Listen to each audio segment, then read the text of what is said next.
Welcome to the Bioversity YouTube channel. তো dear student, আজকে আমরা আলোচনা করব ফিজিওলজির একটি পার্ট। তো সেই ফিজিওলজির যে পার্টটা আমরা আজকে আলোচনা করব, ব্লাড অ্যান্ড বডি ফ্লুইড, এই পুরো পার্টটা আমরা ডিটেলসে ক্লাস কিন্তু করব। ক্লাসটা কিন্তু আমরা দুটো ক্লাসে কভার করব, যেহেতু অনেক বড় সিলেবাস। তো চলো স্টার্ট করা যাক।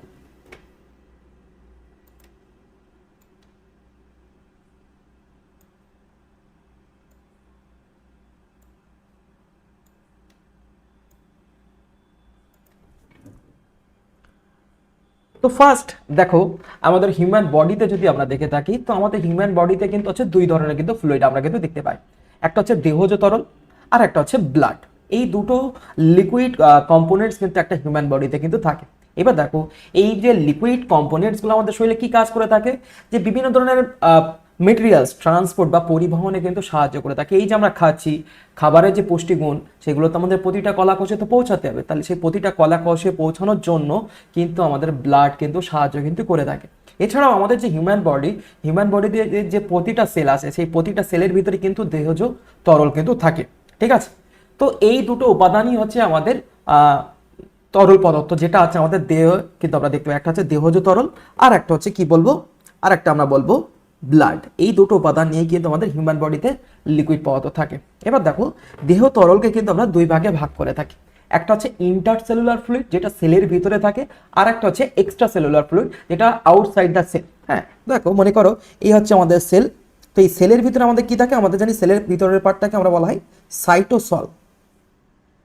সাইটোসল আর সাইটোসলের ভিতরে যে কোষীয় অঙ্গাণু থাকে বা সেলুলার অর্গানেলিস থাকে, তাকে বলা হয়, এই যে সাইটোসল প্লাস সেলুলার অর্গানেলিসকে বলা হয় সাইটোপ্লাজম। সাইটোপ্লাজম। এবার আমাদের জানি প্রায় একটা হিউম্যান বডি প্রায় 5 লক্ষ থেকে 10 লক্ষ কিন্তু হচ্ছে সেল দ্বারা কিন্তু আবৃত থাকে। তো সেই প্রতিটা সেলের এই সাইটোপ্লাজমে কিন্তু ইন্টার সেলুলার ফ্লুইড কিন্তু থাকে। ইন্টার সেলুলার ফ্লুইড কিন্তু থাকে। এবারে এটা তো হচ্ছে সেলের ভিতরে থাকা ফ্লুইড। এবারে আউটসাইড দ্য সেল যে ফ্লুইডটা থাকে, যেটা আমাদের ব্লাড ক্যাপিলারিজের ভিতর দিয়ে কিন্তু যায়, অর্থাৎ রক্ত যে জালিকা আমরা দেখতে পাই, সেই রক্ত জালিকার ভিতরে যে ফ্লুইডটা দিয়ে যায়, মনে করো এই যে যাচ্ছে, এটা হচ্ছে এক্সট্রা সেলুলার ফ্লুইড, যেটাকে আমরা ব্লাড হিসেবে চিনে থাকি।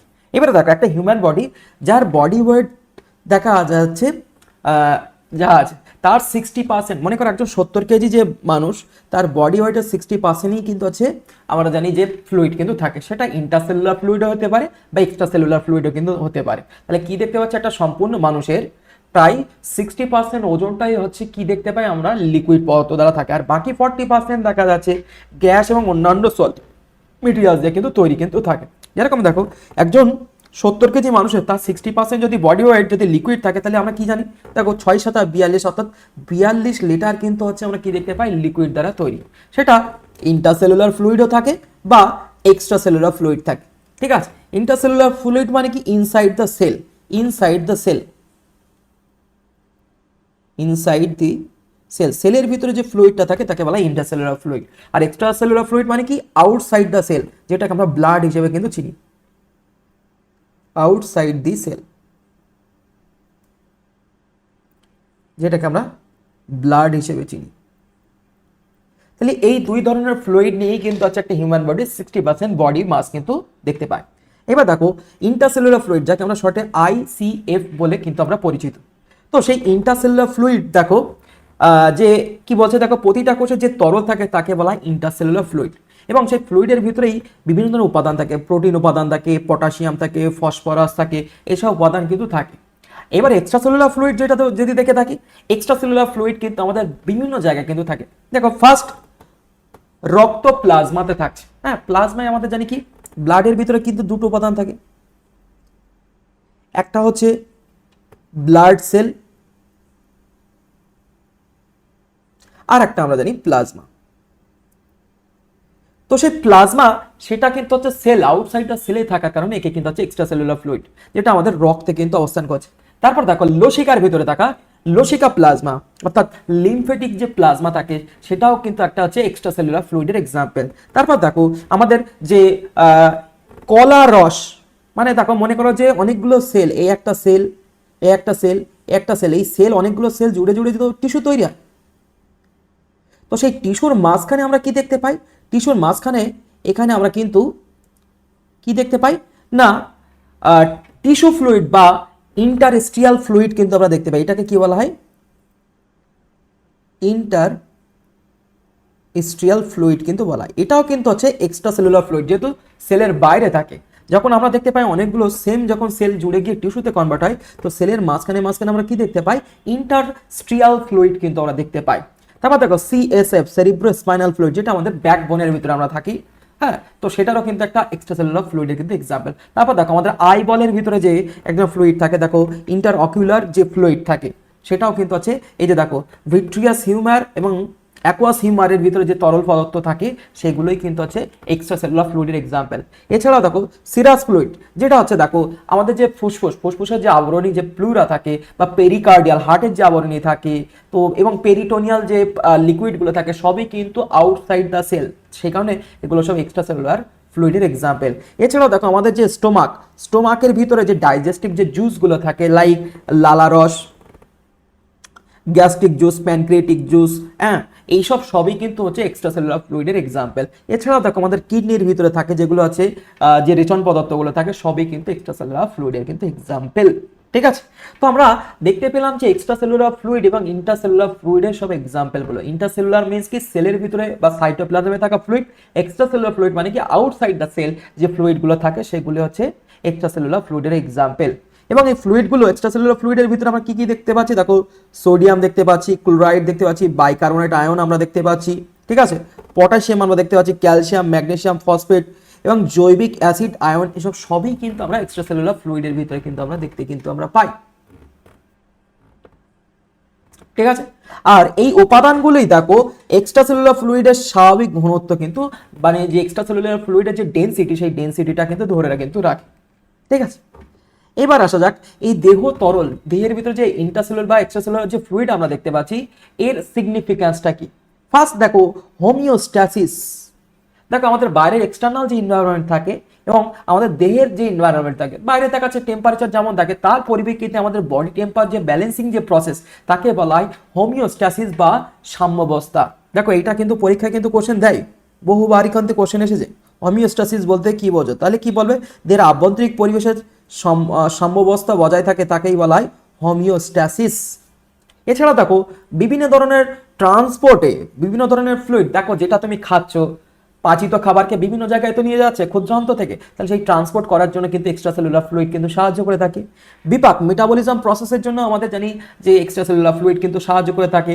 এছাড়াও দেখো টেক্সচার অফ টিস্যু, সেলের যে নির্দিষ্ট স্ট্রাকচার বা একটা টিস্যু যে নির্দিষ্ট স্ট্রাকচার, সেটাকেও ব্যালেন্স করার জন্য এক্সট্রাসেলুলার ফ্লুইড অর্থাৎ ইসিএফ কিন্তু সাহায্য করে থাকে। এছাড়াও দেখো আমাদের বডি টেম্পারেচার ব্যালেন্স করার জন্য কিন্তু এক্সট্রাসেলুলার ফ্লুইড বিশেষ ভূমিকা পালন করে। তাহলে এক্সট্রাসেলুলার ফ্লুইডের কিন্তু আমাদের সিগনিফিক্যান্স বা তার তাৎপর্য বা তার কি কি কাজ, সেগুলো সম্পর্কে আমরা কিন্তু জানলাম। এইবারে দেখো আমাদের হিউম্যান বডিতে কিন্তু দুই ধরনের কিন্তু এক্সট্রাসেলুলার প্রধান, যদি মেজর আমরা দেখে থাকি, তাহলে মেজর এক্সট্রাসেলুলার ফ্লুইড কিন্তু হচ্ছে দুটো কিন্তু থাকে। কি কি? দেখো মেজর এক্সট্রাসেলুলার ফ্লুইডের এক্সাম্পল দেখো ব্লাড, আর একটা নাম হচ্ছে লসিকা। এই দুটো কিন্তু হচ্ছে মেজর। ঠিক আছে, এবার দেখো রক্ত যদি আমরা বলে থাকি, দেখো রক্ত যদি আমরা ডেফিনেশন দেখিয়ে থাকি, রক্ত হচ্ছে কি একটি গতিময় অর্থাৎ মোবাইল এবং কানেকটিভ টিস্যু। মানে এ কি করে থাকে আমাদের বডির আপার সারফেস থেকে লোয়ার পর্যন্ত, মানে মাথার উপর থেকে পায়ের তলা পর্যন্ত সব ধরনের প্রতিটা টিস্যু বা সেলের সাথে কিন্তু সে কানেক্ট করে থাকে, অর্থাৎ সংযোগ রক্ষা করে থাকে। সেই কারণে একে কিন্তু কি বলা হয়? লিকুইড কানেকটিভ টিস্যু বা তরল যোগ কলা বলা হয়। এবং এই রক্তের কিন্তু হচ্ছে মেইন কিন্তু দুটো উপাদান, একটা হচ্ছে প্লাজমা এবং আরেকটা হচ্ছে রক্তকণিকা বা ব্লাড সেল। দেখো একটা ব্লাডকে যদি আমরা দেখি, দেখো এখানে দেখো এই যে ব্লাডকে নিয়ে আমরা দেখো একটা টেস্ট টিউবে আমরা সেপারেশন করেছি। হ্যাঁ, সেপারেশন করেছি, তো সেপারেশন করলে কি দেখতে পাচ্ছি? দেখো সেপারেশন করলে দেখো 55% পাচ্ছি হচ্ছে আমরা কি প্লাজমা, 55% কি পাচ্ছি প্লাজমা, আর 44 পাচ্ছি আমরা হচ্ছে কি এরিথ্রোসাইট সেল, এবং মাঝখানে একটা বাফি কোট লেয়ার কিন্তু আমরা দেখতে পাচ্ছি। এই যে দেখো বাফি কোট লেয়ার কিন্তু আমরা দেখতে পাচ্ছি। এই বাফি কোট লেয়ারটা হচ্ছে আমাদের কি ডব্লিউবিসির, যেটা হচ্ছে দেখো 1% কিন্তু আমাদের হয়ে থাকে। ঠিক আছে, তার মানে কি ব্লাডের ভিতরে কিন্তু 45% হচ্ছে আমাদের ব্লাড সেল তারা আবৃত থাকে, তার ভিতরে দেখো 45-এরই বেশিরভাগ অংশটাই হচ্ছে আরবিসি বা এরিথ্রোসাইট থাকে এবং বাকিটা কিন্তু হচ্ছে ডব্লিউবিসি কিন্তু থাকে। আর প্লাজমা থাকে কিন্তু হচ্ছে সব থেকে বেশি 55%। ব্লাডের কম্পোনেন্টসের ভিতরে তাহলে প্লাজমা থাকে 55% আর বাকি 45% কিন্তু থাকে কি বললাম আমাদের ব্লাড সেল। দেখো সেটাই কিন্তু এখানে লেখা আছে প্লাজমা এবং ব্লাড সেল। প্লাজমা থাকে কত পার্সেন্ট বলবে? প্লাজমা থাকে হচ্ছে 55%। আর ব্লাড সেল কতটা থাকে বা রক্তকণিকা কতটা থাকে বলবে 45% কিন্তু আমরা দেখতে পাই। এবং রক্ত হচ্ছে জীবনের কিন্তু ভিত্তি, ঠিক আছে? রক্ত কিন্তু হচ্ছে জীবনের কিন্তু ভিত্তি। এবং এই রক্ত দেখো একটা 70 কেজি যদি মানুষের দেখে থাকি, নর্মালি আমাদের কিন্তু হিউম্যান বডিতে কিন্তু একটা ম্যাচিওর হিউম্যানের ভিতরে 5.5 লিটার কিন্তু রক্ত কিন্তু থাকে। ফিমেল বডিতে কিন্তু একটু কম কিন্তু হয়ে থাকে। এবং আমাদের রক্তের যদি পিএইচ দেখে থাকি একটু কিন্তু হচ্ছে ক্ষারীয় হয় 7.4 পিএইচ, একটু কিন্তু হচ্ছে ক্ষারীয় বা আম্লিক কিন্তু হয়ে ক্ষারীয় কিন্তু টেস্টটা কিন্তু হয়ে থাকে। রক্তের ডেফিনেশন দেখো, হৃৎপিণ্ড দেখো রক্ত কোথায় কোথায় ঘোরাফেরা করবে আমাদের দেখো হার্ট এবং আমাদের যে ব্লাড ক্যাপিলারিস অর্থাৎ রক্তজালক। রক্তজালক কি কি নিয়ে তৈরি? শিরা, ধমনী এবং রক্তজালক যেটা যে জাংশন পয়েন্ট, সেই ক্যাপিলারিস এই সব পার্টগুলো নিয়েই কিন্তু হচ্ছে রক্তজালক কিন্তু তৈরি হয়। তাহলে দেখো হার্ট এবং রক্তবাহে যে রক্ত রস এবং রক্ত কণিকা নিয়ে গঠিত স্বচ্ছ লবণাক্ত ক্ষারীয় তরল যোগ কলাকে কিন্তু কি বলা আছে? ব্লাড কিন্তু বলা আছে। দেখো ব্লাডের ডেফিনেশনটা কিন্তু এখানে অনেকগুলো কিন্তু ইনফরমেশন দিয়েছে। ফার্স্ট কি বলেছে দেখো, রক্ত রস এবং রক্ত কণিকা যেটাকে আমরা প্লাজমা বলছি, এবং রক্ত কণিকা মানে কি? ব্লাড সেল আমরা যাকে বলছি, ঠিক আছে? এই দুটো উপাদান তো আছে। এবং দেখো ব্লাড হচ্ছে কি অস্বচ্ছ মানে আনডিস্টিংক্ট। তারপর কি টেস্ট দেখছে বলছে লবণাক্ত থাকছে, ক্ষারীয় থাকছে, কারণ কি এর পিএইচ 7.4। এবং একে কি বলা হচ্ছে? লিকুইড কানেকটিভ টিস্যু কিন্তু বলা আছে, লিকুইড কানেকটিভ টিস্যু, হ্যাঁ, তরল যোগ কলা বলা আছে যাকে আমরা কি বলে থাকি? ব্লাড। এবার দেখো রক্তের রং কেমন হয়? আমাদের দেখো রক্তের ভিতরে কিন্তু আমাদের রেসপিরেটরি পিগমেন্ট অর্থাৎ শ্বাস রঞ্জক কিন্তু থাকে। হ্যাঁ, আমরা জানি যে মেরুদণ্ডী প্রাণীদের শ্বাস রঞ্জক হিসেবে কি দেখতে পাই? হিমোগ্লোবিন কিন্তু থাকে। এবং অমেরুদণ্ডী প্রাণীদের ক্ষেত্রে কিন্তু হচ্ছে আমরা অন্য ধরনের কিন্তু আমরা দেখতে পাই ক্লোরোকুইনিন, হিমোসায়ানিন, হ্যাঁ, এইসব কিন্তু রঞ্জক পদার্থ দেখতে পাই। কিন্তু মেরুদণ্ডী প্রাণীদের ক্ষেত্রে আমরা কি দেখতে পাই? হিমোগ্লোবিন কিন্তু আমরা দেখতে কিন্তু পাই, ঠিক আছে? সেই কারণে আমাদের রক্তের রং কেমন হয়? লাল রং তো কিন্তু হয়ে থাকে, ঠিক আছে? এবার দেখো পরীক্ষায় কিন্তু বহুবার প্রিভিয়াস ইয়ারে কিন্তু কোশ্চেনটা এসেছে রক্তকে কেন তরল যোগ কলা বলে অর্থাৎ লিকুইড কানেকটিভ টিস্যু। দেখো আমাদের ব্লাড কোথা থেকে তৈরি হয় আগে ফার্স্ট আমরা দেখতে পাই। দেখো এমব্রায়োনিক কন্ডিশন অর্থাৎ ভ্রূণ অবস্থায় যদি আমরা দেখে থাকি ব্লাড কিন্তু আমাদের মেসোডার্ম থেকে তৈরি হয়ে থাকে, যেহেতু আমরা ট্রিপ্লোব্লাস্টিক অর্গানিজম। দেখো মনে করো এই হচ্ছে মনে করো একটোডার্ম লেয়ার অর্থাৎ বহিস্থ।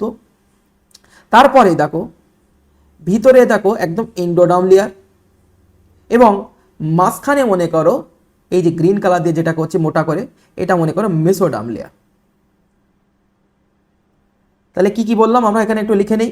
ফার্স্ট একটোডার্ম, দেন এন্ডোডার্ম এবং থার্ড কি বলবো আমরা? মেসোডার্ম। তাহলে মাথা রাখবা ভ্রূণের মেসোডার্ম থেকে কিন্তু হচ্ছে ব্লাড কিন্তু অরিজিন কিন্তু হয়। তাহলে ব্লাড কোথা থেকে অরিজিন হচ্ছে? মেসোডার্ম থেকে। এবং এই ব্লাডের কিন্তু কোনো ভিত্তি পর্দা কিন্তু থাকে না। এবং এই রক্তে কিন্তু কোষীয় উপাদানের তুলনায়, মানে কোষীয় উপাদান মানে কি? কোষীয় যে অঙ্গাণু, কোষের কি কি অঙ্গাণু থাকে জানি? নিউক্লিয়াস। কিন্তু দেখো মাথায় রাখবা আমাদের যে ম্যাচিউর আরবিসিতে কিন্তু কোনো নিউক্লিয়াস কিন্তু থাকে না, এন্ডোপ্লাজমিক রেটিকুলাম থাকে না, গলগি বডি এবং অন্যান্য কোষীয় অঙ্গাণু কিন্তু এর ক্ষেত্রে কিন্তু অ্যাবসেন্ট, মাইটোকন্ড্রিয়া থাকে না। কারণ কি? দেখো আমাদের রক্তের কাজ কি? বিভিন্ন ধরনের ট্রান্সপোর্টে সাহায্য করে অর্থাৎ পরিবহনে সাহায্য করে থাকে। এখন সেই রক্তের ভিতরে যদি মনে করো আরবিসি সেলের ভিতরে বা রক্তের ভিতরে যদি এখন কোষীয় অঙ্গাণু যদি থাকে তাহলে তো সে পরিবহন করতে পারবে না, বা সে কিন্তু হচ্ছে যেসব উপাদানগুলো এক জায়গা থেকে আরেক জায়গায় যে নিয়ে যায় তাহলে তার ভিতরে তো স্পেস থাকবে না। সেই কারণে মাথায় রাখবা রক্ত কোষের উপাদানের অপেক্ষায় ধাত্রের পরিমাণ কিন্তু থাকে, ম্যাট্রিক্স যাকে বলা হয়। এবং এ বিভিন্ন কলাতন্ত্রের সাথে কিন্তু হচ্ছে সংযোগ রক্ষা করে থাকে, মানে আমাদের প্রতিটা কলা টিস্যুতে কিন্তু এ কিন্তু কানেক্ট করে থাকে। সেই কারণে একে বলা হয় লিকুইড কানেকটিভ টিস্যু বা তরল যোগ কলা কিন্তু বলা হয়ে থাকে, ঠিক আছে? এবার দেখো সাধারণ যোগ কলা এবং তরল যোগ কলার কিন্তু পার্থক্য, প্রিভিয়াস ইয়ারের কিন্তু কোশ্চেন্স। দেখো তরল যোগ কলা, সাধারণ যোগ কলা কোথা থেকে তৈরি হচ্ছে? এটা মেসোডাম থেকে উৎপত্তি হচ্ছে। এটা কিন্তু হচ্ছে রক্ত কিন্তু হচ্ছে মেসোডাম থেকে উৎপন্ন হয়। তরল যোগ কলায় ধাত্রের পরিমাণ বেশি থাকে, ম্যাট্রিক্সের পরিমাণ বেশি থাকে, এবং এর কিন্তু দেখো প্লাজমার পরিমাণ বেশি এবং রক্তকোষের পরিমাণ বেশি, সুতরাং এতে ধাত্রের পরিমাণ অপেক্ষাকৃত অনেক। হ্যাঁ, সুতরাং রক্তের ধাত্রের পরিমাণ রক্তকোষের অপেক্ষা কিন্তু বেশি কিন্তু থাকে। এবং যোগ কলার কোষগুলি কিন্তু হচ্ছে অন্তঃকোষীয় পদার্থে অর্থাৎ ধাত্রে ছড়িয়ে অবস্থান করে থাকে। এর ক্ষেত্রে কি দেখতে পাচ্ছি? প্লাজমায় ছড়িয়ে অবস্থান করে থাকে। যোগ কলার কিন্তু কোনো ভিত্তি পর্দা থাকে না, রক্ত কোনো কিন্তু ভিত্তি পর্দা থাকে না। যোগ কলার বিভিন্ন অংশে কিন্তু সংযোগ স্থাপন করে থাকে, রক্ত অঙ্গ এবং বিভিন্ন কলার সাথে কিন্তু সংযোগ স্থাপন করে থাকে। ঠিক আছে, এবার আসা ডিস্ট্রিবিউশনস। আমাদের দেখো এই ব্লাড কোথায় কোথায় ডিস্ট্রিবিউট হচ্ছে। যাদের মোটামুটি দেখো ব্লাড আমাদের দেখো ক্লোজ সার্কুলেটরি সিস্টেম অর্থাৎ বদ্ধ সংবহন তন্ত্র, মানে বদ্ধ সংবহন তন্ত্র মানে কি? হার্ট টু হোল বডি এবং হোল বডি টু হার্টের ভিতরে যে রেগুলেশনস হচ্ছে সেই প্রসেসকে বলা হচ্ছে ক্লোজ সার্কুলেটরি সিস্টেম বা বদ্ধ সংবহন তন্ত্র প্রাণী। বদ্ধ সংবহন তন্ত্র প্রাণীতে দেখো দুটো উপাদান থাকে, একটা হচ্ছে রক্তবাহ আর একটা হৃৎপিণ্ড। রক্তবাহে কি কি দেখতে পাই আমরা? শিরা, ধমনী এবং রক্তজালক। দেখো শিরা মানে কি? যেখান দিয়ে দূষিত রক্ত প্রবাহিত হয়। আর ধমনী মিনস কি? যেখান দিয়ে O2 যুক্ত রক্ত অর্থাৎ বিশুদ্ধ রক্ত প্রবাহিত হয়। আর এদের যে জাংশন পয়েন্ট, সেই জাংশন পয়েন্টটাকে কি বলা হয়? জাংশন পয়েন্টটাকে বলা হয় রক্তজালক। ঠিক আছে, তাহলে মনে করো এটার নাম কি হবে? শিরা, এটার নাম হচ্ছে ধমনী। তো শিরা দিয়ে কি হয়? আমাদের জানি CO2 যুক্ত রক্ত কিন্তু প্রবাহিত হয়। এখান থেকে কি হয়? CO2 যুক্ত। আর এখান থেকে কি হয়? আমরা জানি O2 যুক্ত ব্লাড কিন্তু প্রবাহিত হয়। আর এদের দুটো জাংশন পয়েন্টকে কি বলা হয়? রক্তজালক কিন্তু বলা হয় থাকে। আর এই রক্তজালক থেকে মাথায় রাখবা লসিকা নিঃসৃত হয়। ঠিক আছে, তাহলে এখন এই যে এই পার্ট আর এইগুলো কানেক্ট করা থাকে কার সাথে? আমাদের জানি যারা মেরুদণ্ডে প্রাণী অর্থাৎ যাদের হার্ট আছে সেই হার্টের সাথে কিন্তু কানেক্ট কিন্তু করা থাকে। তাহলে এই যে কানেকশনস থাকে হার্ট, শিরা, ধমনী, রক্তজালক, এদেরকে কি বলা হয়? ক্লোজ সার্কুলেটরি সিস্টেম অর্থাৎ বদ্ধ সংবহন তন্ত্র কিন্তু বলা হয়। তাহলে এই রক্ত কোথায় দেখতে পাই? ক্লোজ সার্কুলেটরি সিস্টেমের ভিতরে রক্তবাহ হৃৎপিণ্ডে কিন্তু আমরা দেখতে পাই। আর যারা মুক্ত সংবহন তন্ত্র অর্থাৎ ওপেন সার্কুলেটরি সিস্টেম,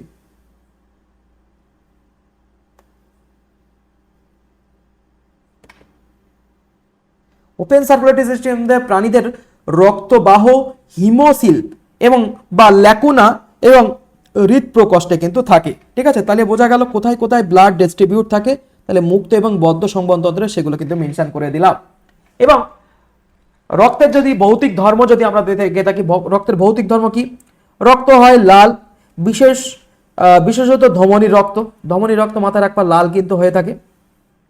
এবং শিরার ধমনীর চেয়ে, শিরার রক্তের চেয়ে মাথায় রাখবা ধমনীর রক্ত অক্সিজেনের ভাগ কিন্তু সব থেকে বেশি থাকে, সেই কারণে ধমনীর রক্ত কিন্তু উজ্জ্বল কিন্তু করা হয়, উজ্জ্বল প্রকৃতি কিন্তু হয়ে থাকে। আর শিরায় দূষিত রক্ত থাকে তাই কালচে বা নীলাভ টাইপের কিন্তু হয়ে থাকে। আর মাথায় রাখবে ডাক্তাররা যখন ব্লাড কিন্তু স্যাম্পেল নেয় শিরা থেকে নাকি ধমনী থেকে, তাহলে অ্যান্সার বলবে শিরা থেকে কিন্তু ব্লাডটা কিন্তু নয়, ধমনী থেকে কিন্তু নয়। কারণ আমাদের যে প্যাথোজেন বা ভাইরাস ব্যাকটেরিয়া সব কিন্তু শিরাতে থাকে, ধমনীতে কিন্তু থাকে না। ঠিক আছে, এবার দেখো তাজা রক্তের গন্ধ আছে এবং সোডিয়ামের উপস্থিতির জন্য রক্তের স্বাদ কিন্তু একটু নোনতা টাইপের হয়ে থাকে। রক্তের পিএইচ কত? 7.4 এবং এর আপেক্ষিক গুরুত্ব দেখো 1.055 to 1.65 এবং রক্তের আপেক্ষিক সান্দ্রতা 4 to 6। ঠিক আছে, এবার দেখো রক্তের যদি সান্দ্রতা দেখে থাকি অর্থাৎ ভিসকোসিটি দেখে থাকি, জলের চেয়ে প্রায় 5 গুণ কিন্তু এ কিন্তু গাঢ়। জলের চেয়ে কি হচ্ছে? 5 গুণ কিন্তু গাঢ়।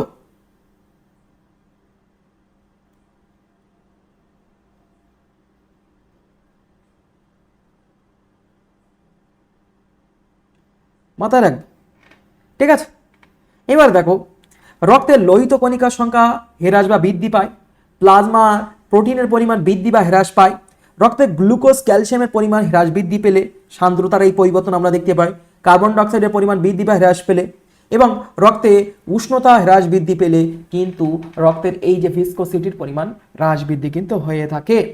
এবার আসা যাক রক্তে বাফার যদি আমরা দেখে থাকি, রক্তের যে উপাদান রক্তের পিএইচকে অপরিবর্তিত রাখে তাকেই বলা হয় বাফার।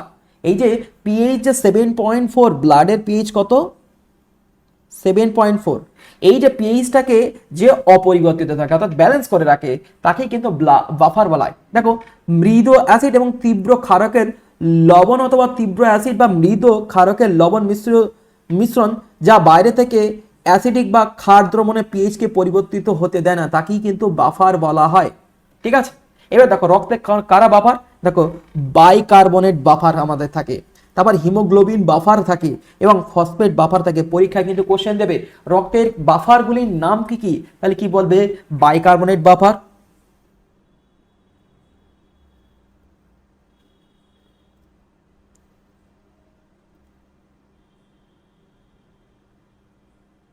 তারপরে সেকেন্ড যদি আমরা দেখে থাকি তাহলে হিমোগ্লোবিন বাফার,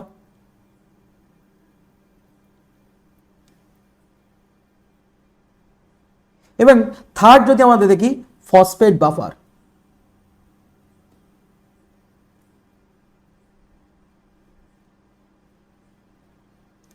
এই তিন ধরনের বাফার কিন্তু আমাদের রক্তের ভিতরে কিন্তু আমরা দেখতে পাই।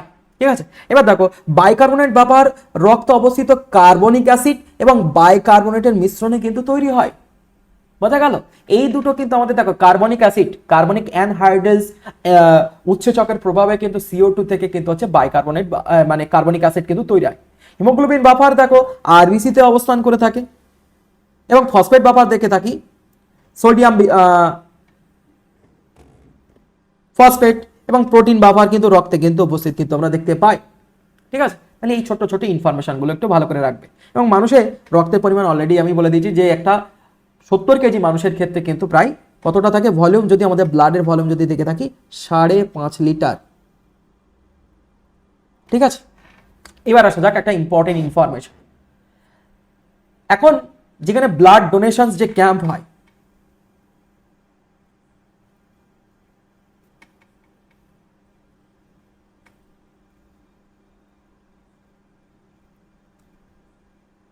তো ব্লাড ডোনেশন ক্যাম্পে তোমার যে 5.5 লিটার যে রক্ত আছে, বা মনে করো এখন 5 লিটার রক্ত, ঠিক আছে, ধরলাম 5 লিটার রক্ত আছে, তো 5 লিটার রক্ত তুমি মনে করো যখন ব্লাড ডোনেশন ক্যাম্পে গেছো, তোমার দেহ থেকে যদি 250 গ্রাম রক্ত যদি তুমি ডোনেট করো বা তোমার দেহ থেকে যদি নিয়ে নেয়, তাহলে তোমার শরীরে রক্ত কতটা পড়ে থাকে।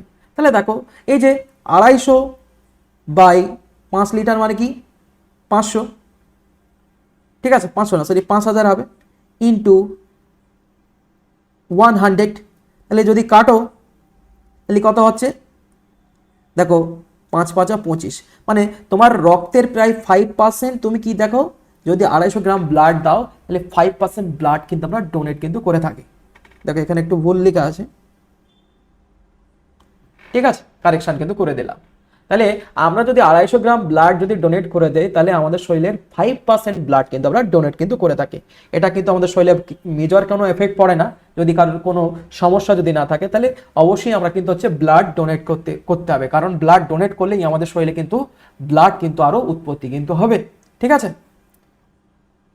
এবার আসা মোস্ট ইম্পর্টেন্ট একটি ইনফরমেশন, এবং বহুবার কিন্তু প্রিভিয়াস ইয়ারে কিন্তু এই কোশ্চেনটা কিন্তু এসেছে, very very important, very very important, রক্তের haematocrit value.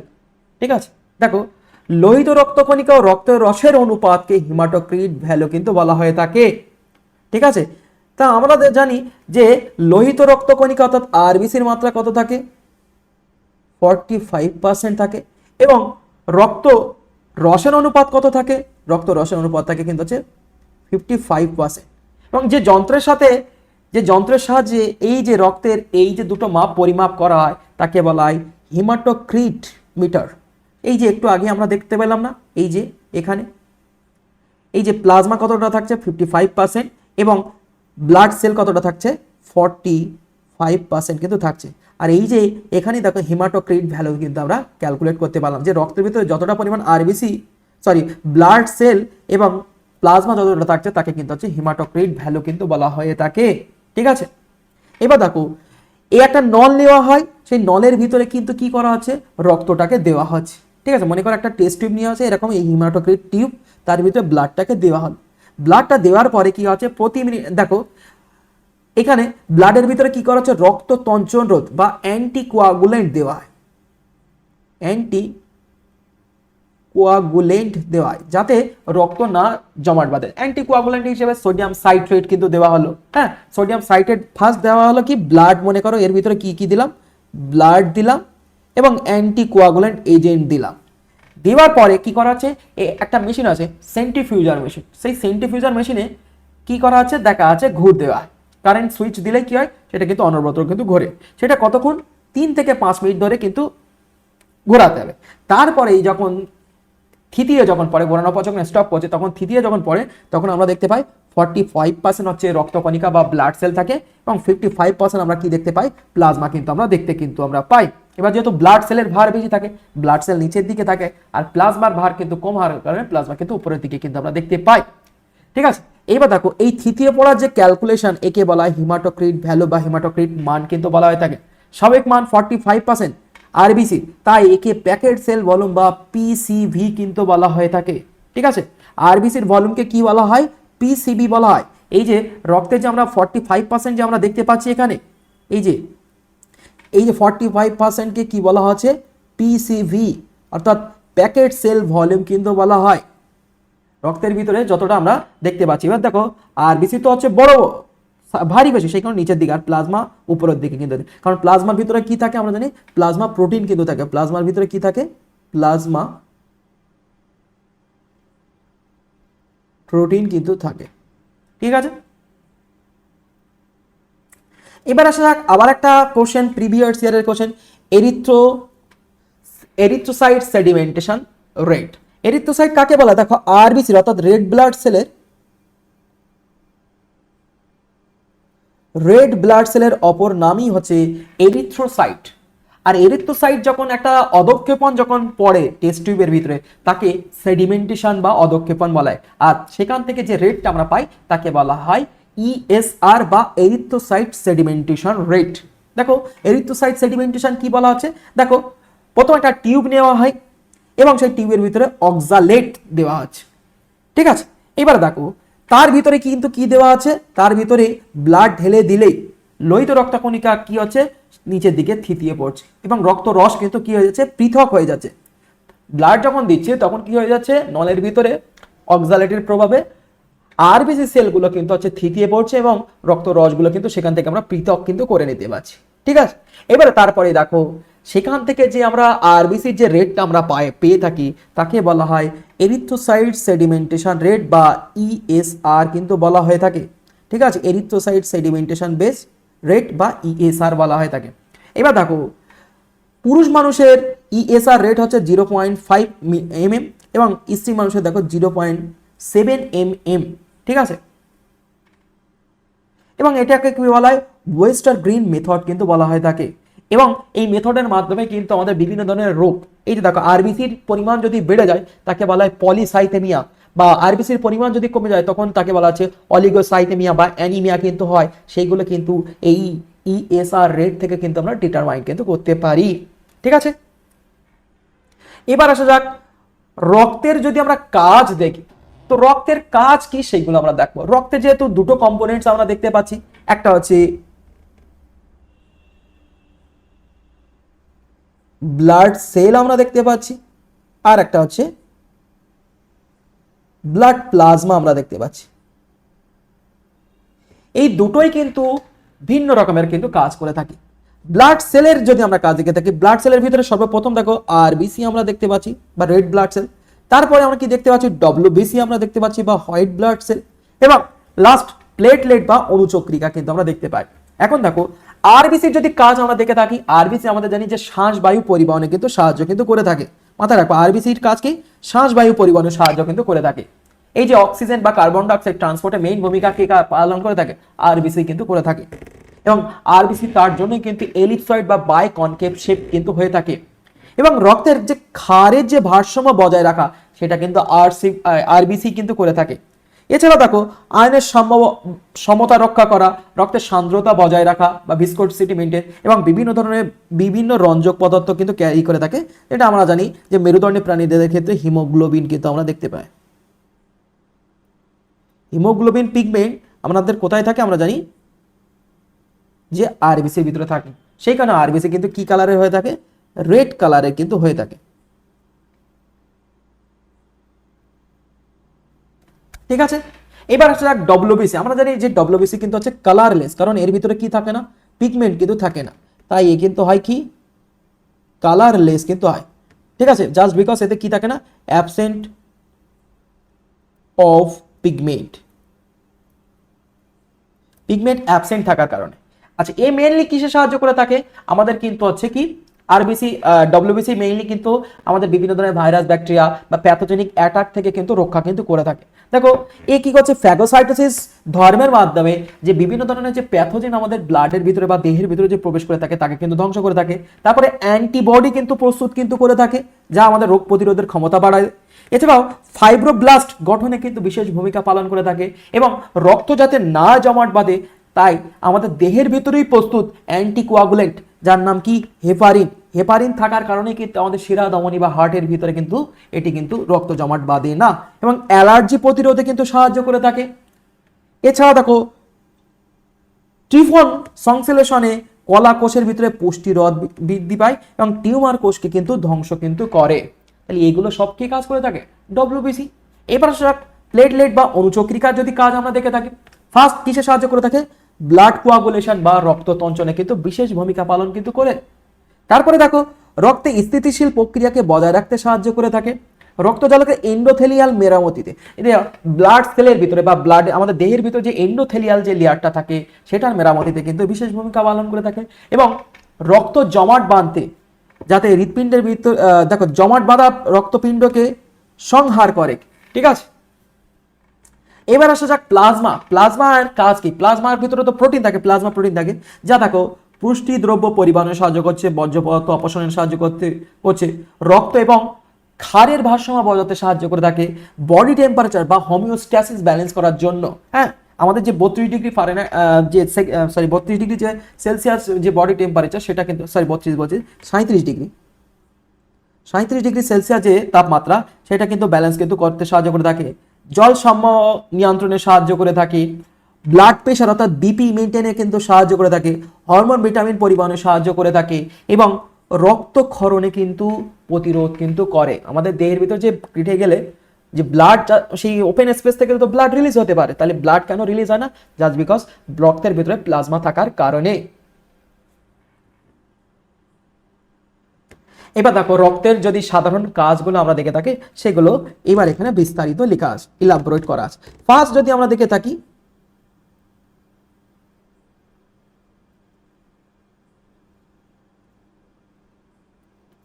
functions of blood,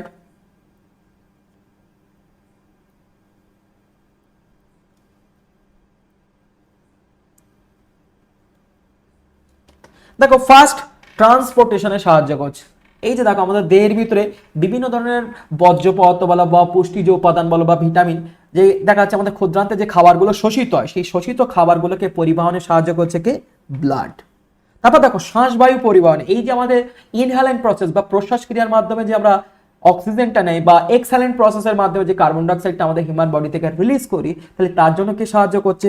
শ্বাসবায়ু পরিবহনে সাহায্য করছে এই ব্লাড। ঠিক আছে, এবং দূষিত পদার্থকে অপসারণের জন্য কিন্তু সাহায্য করছে কে? ব্লাড। এবং পরিবহন মাধ্যম রূপে কিন্তু কাজ করে থাকে, পরিবহন মাধ্যম রূপে কাজ করছে কিভাবে? দেখো বিভিন্ন ধরনের হরমোন, ভিটামিনস এবং অন্যান্য রাসায়নিক পদার্থ পরিবহনে কিন্তু সাহায্য করে কে? এই ব্লাড। এবং দেহের ভিতরে যে জলের ভারসাম্য সেটাও বজায় রাখে কিন্তু হচ্ছে ব্লাড। রক্ত এবং ক্ষারের যে ভারসাম্য, যে বাফারের যে কোয়ান্টিটি, সেটাও মেনটেন করে কে?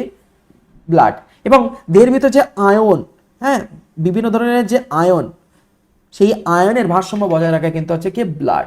এবং এছাড়া রক্ষামূলক কাজ হিসেবে কিন্তু বা ডিফেন্সিভ কাজ হিসেবে কিন্তু এই ব্লাডই কিন্তু সাহায্য করছে। ঠিক আছে, এবার সেটা কম্পোনেন্টস অফ ব্লাড। ব্লাডের কোন কোন উপাদান আমরা দেখতে পাই? দেখো অলরেডি আমরা জানতে পেরেছি যে ব্লাডের পিএইচ কিন্তু হচ্ছে 7.4 এবং এটি একটি কি তরল যোগ কলা।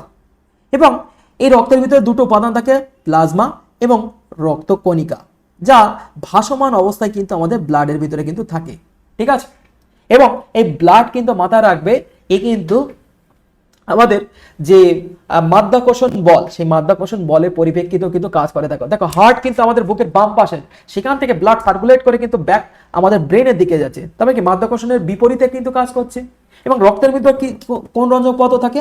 আমরা জানি যে হিমোগ্লোবিন কিন্তু থাকে, সেই কারণে আমাদের রক্ত কিন্তু লাল কালার হয়ে থাকে। এছাড়াও দেখো অমেরুদণ্ডী প্রাণীদের ক্ষেত্রে দেখো হিমোসায়ানিন থাকে, যে কারণে ওদের রক্তের কিন্তু হচ্ছে অন্য কালার হয়ে থাকে। দেখো ওদের রক্ত, দেখো আমাদের হিমোগ্লোবিনের ভিতরে কি থাকে? এফি থাকে, অর্থাৎ লোহা থাকার কারণে আমাদের রক্ত কিন্তু হচ্ছে লাল বর্ণের কিন্তু হয়ে থাকে, উজ্জ্বল লাল বর্ণের। কিন্তু হিমোসায়ানিনের দেখো কপার থাকার কারণে এদের রক্ত কিন্তু কি হচ্ছে? দেখো এইগুলো কাদের দেখতে পাচ্ছি? কবচী শ্রেণীর, হ্যাঁ, চিংড়ি, কাঁকড়া, এদের কিন্তু রক্ত কিন্তু নীলাভ প্রকৃতির কিন্তু হয়ে থাকে।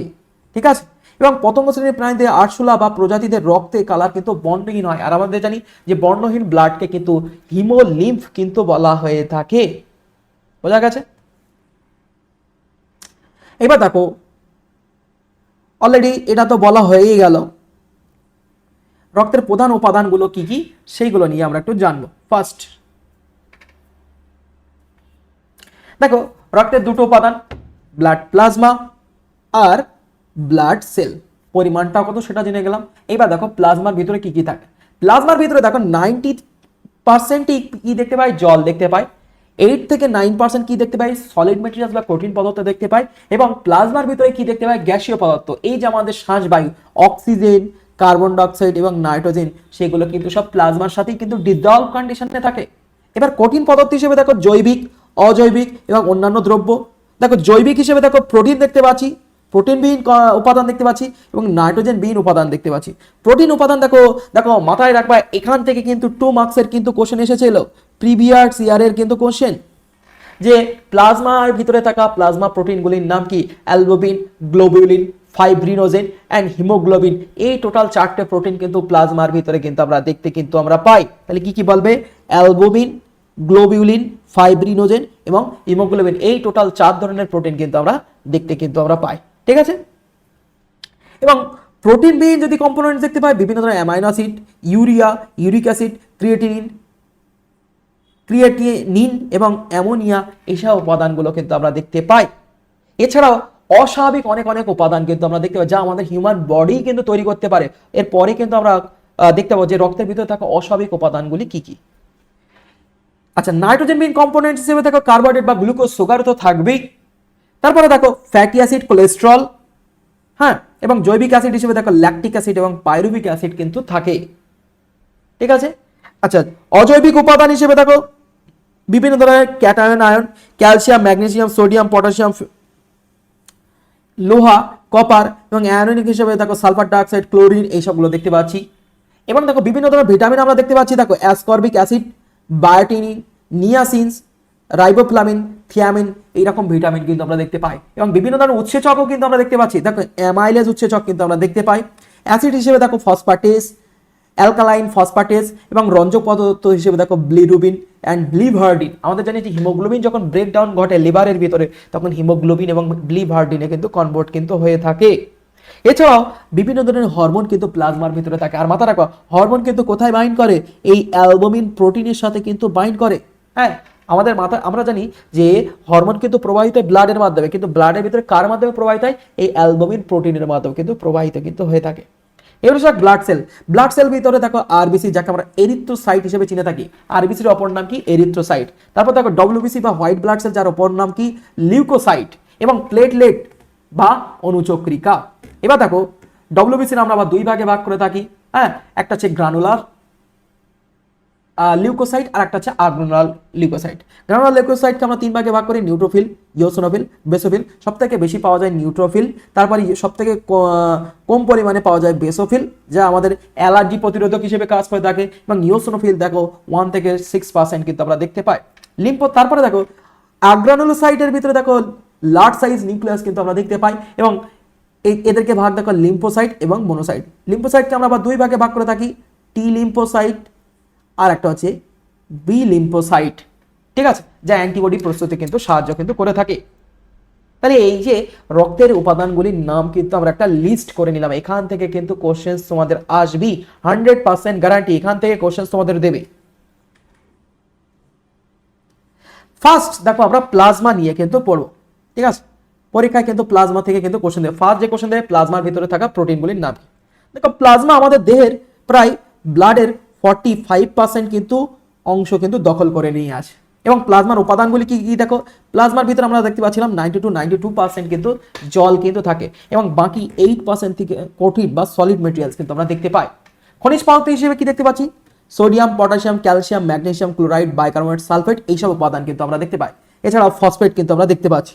এবং রক্তের বাফারকে মেনটেন করার জন্য সোডিয়াম বাইকার্বনেট, মাথায় রাখা প্লাজমার ভিতরে থাকা যে বাফার তার নাম কি, সোডিয়াম বাইকার্বনেট। এবং পুষ্টিজ দ্রব্য হিসেবে দেখো glucose, fatty acid, amino acid, phospholipid, cholesterol এবং নিউক্লিওটাইড কিন্তু আমরা দেখতে পাই। এবং প্রোটিন যেটা যেটা বহুবার কিন্তু এসেছে, প্রোটিনটা কিন্তু বহুবার কিন্তু পরীক্ষায় কিন্তু এসেছে।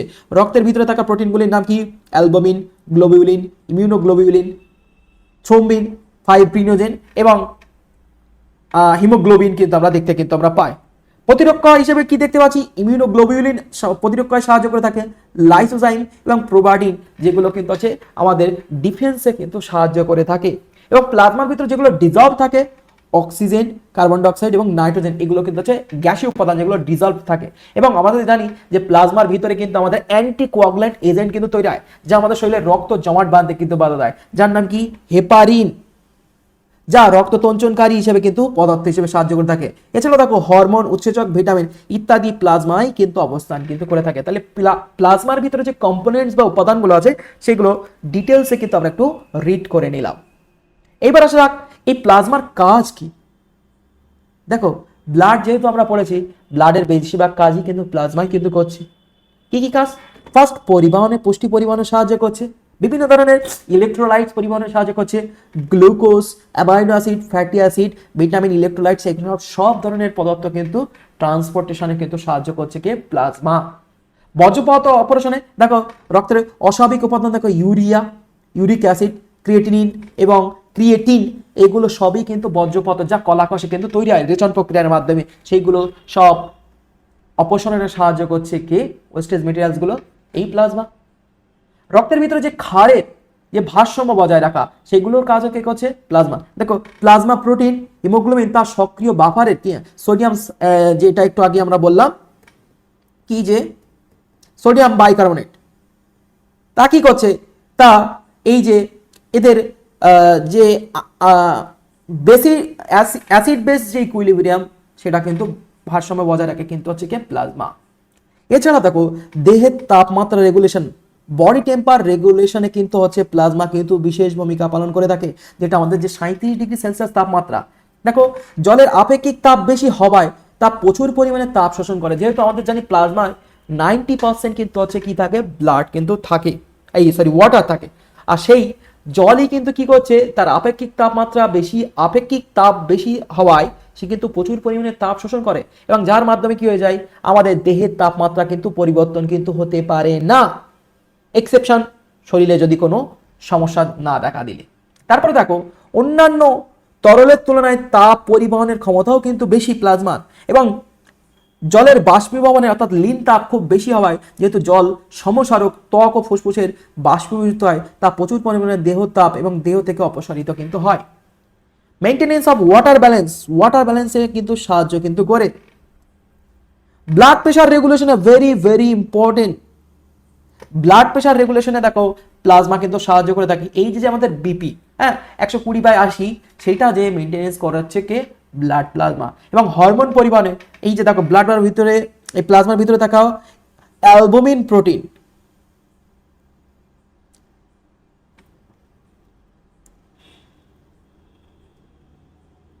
যা দেখো অন্তঃকোরা গ্রন্থি থেকে যে হরমোনটা খরিদ হচ্ছে ফার্স্ট ব্লাডে আসলো, তাহলে ব্লাডের ভিতরে যে প্লাজমা আছে, প্লাজমার ভিতরে যে অ্যালবুমিন প্রোটিন সেই হরমোনকে বাইন্ড করে, আর সেইগুলো কি একটা টার্গেট অঞ্চলে কিন্তু পরিবহন করে নিয়ে যায়, ঠিক আছে। সেখানে মাথায় রাখবা রক্তের প্লাজমার ভিতরে অ্যালবুমিন প্রোটিনই কিন্তু সাহায্য করে থাকে।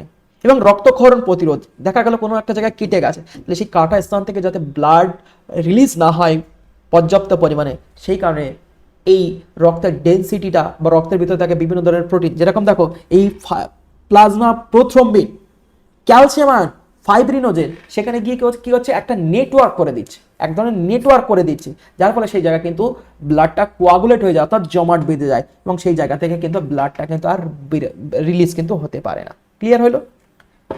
প্লাজমা প্রোটিনগুলির নাম দেখো, সব থেকে বেশি পরিমাণে পাওয়া যায় দেখো অ্যালবুমিন প্রোটিন 4.8 গ্রাম কিন্তু আমরা দেখতে পাই। তারপরে গ্লোবিউলিন দেখো, গ্লোবিউলিনের ভিতরে দেখো ভাগ দেখো আলফা গ্লোবিউলিন, আলফা 1 এবং আলফা 2 দুটো ভাগ আছে, বিটা গ্লোবিউলিন এবং গামা গ্লোবিউলিন। এই গামা গ্লোবিউলিন কিসে সাহায্য করে থাকে? অ্যান্টিবডি প্রস্তুতিতে সাহায্য করছে। এবং দেখো রক্তে যে প্লাজমা প্রোটিন থাকে তাকে, রক্তের ভিতরে যে প্রোটিন থাকে তাকে বলা হয় প্লাজমা প্রোটিন। মাত্রা কত? দেখো 100 ml প্লাজমায় প্রায় 7.44 গ্রাম কিন্তু প্লাজমা প্রোটিন কিন্তু থাকে।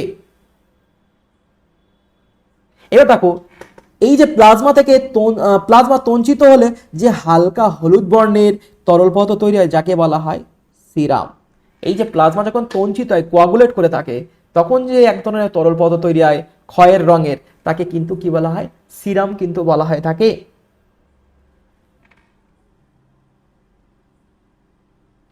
এবার আসা যাক প্লাজমা প্রোটিনের উৎপত্তি, মানে কোথা থেকে আমাদের শরীর তৈরি করে থাকে। জন্মের পর প্লাজমা প্রধান উৎসস্থল হচ্ছে লিভার বা যকৃৎ। তাহলে প্লাজমা কোথা থেকে তৈরি হচ্ছে? লিভার বা যকৃৎ থেকে। এছাড়াও গ্লোবিউলিন যকৃৎ ছাড়াও অন্যান্য থেকেও কিন্তু হচ্ছে এই প্লাজমা প্রোটিন কিন্তু তৈরি হয়। যেমন দেখো বিনষ্ট রক্তকণিকা, লসিকা পিণ্ড এবং আরিতন্ত্রের প্লাজমা কোষ এবং সাধারণত দেহ কোষ থেকে তৈরি হয়। ভ্রূণ অবস্থায় প্লাজমা কোথা থেকে তৈরি হয়? মেসেনকাইমা অস্থি কোষ থেকে কিন্তু উৎপত্তি হয়, যখন ভ্রূণ অবস্থায় থাকে, অর্থাৎ মায়ের গর্ভে থাকে। ঠিক আছে?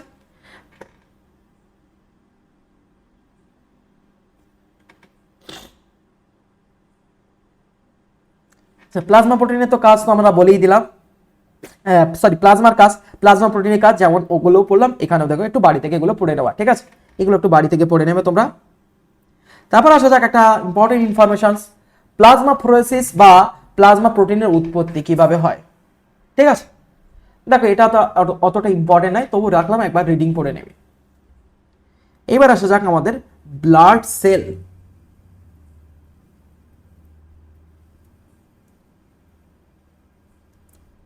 তো এই ব্লাড সেলকে আমরা 3 ভাগে ভাগ করে থাকি, একটা হচ্ছে আরবিসি, একটা হচ্ছে ডব্লিউবিসি, আর একটা হচ্ছে প্লেটলেট। ঠিক আছে? এই 3টে ভাগ কিন্তু আমরা দেখতে পাই ব্লাড সেলে।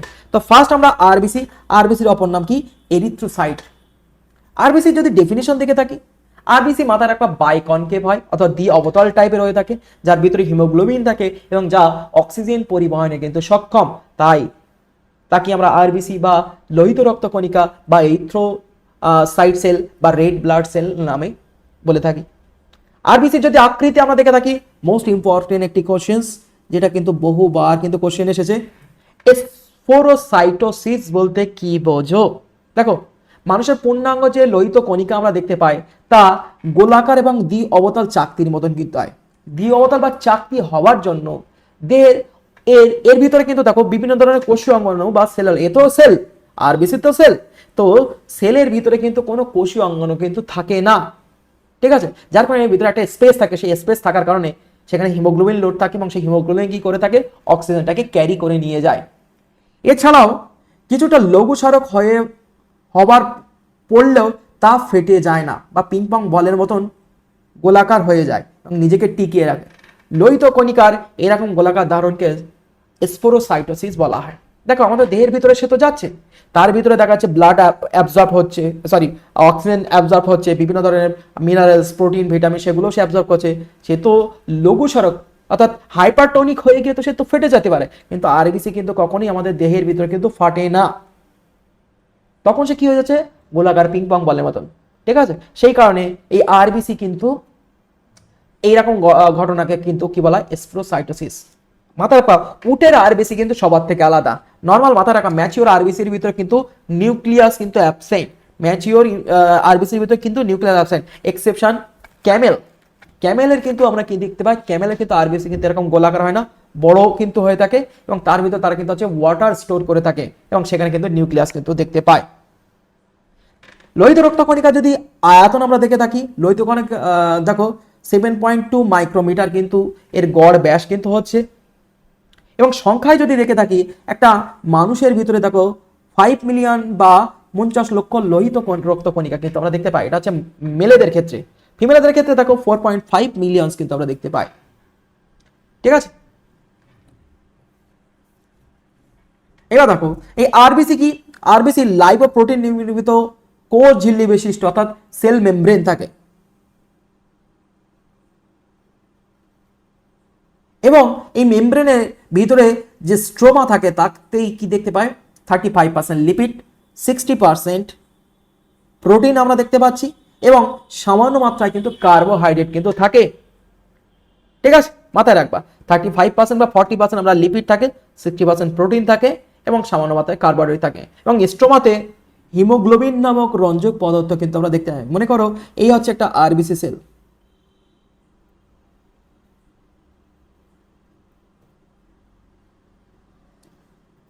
তো আরবিসি সেলের যেহেতু প্লাজমা পর্দা আমরা জানি যে ডাবল লেয়ার হয়,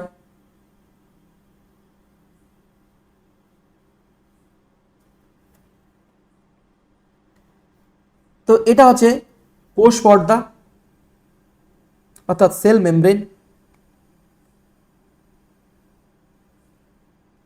এবং এটা হচ্ছে এদের ম্যাট্রিক্স। ঠিক আছে, এই ম্যাট্রিক্সে কিন্তু আমরা কোনো সেলুলার অর্গানেলিস কিন্তু আমরা দেখতে পাই না, like nucleus, mitochondria, endoplasmic reticulum, Golgi body কিছুই কিন্তু থাকে না ম্যাচিওর আরবিসিতে।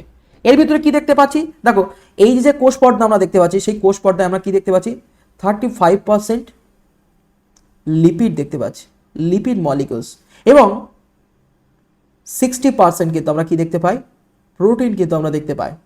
ঠিক আছে, এবং এদের ভিতরে যে স্ট্রোমা আমরা দেখতে পাচ্ছি, যে স্ট্রোমা আমরা দেখতে পাই,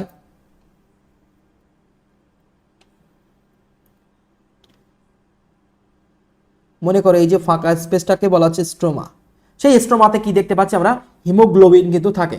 স্ট্রোমাতে কি লোড করা থাকে, হিমোগ্লোবিন লোড করা থাকে।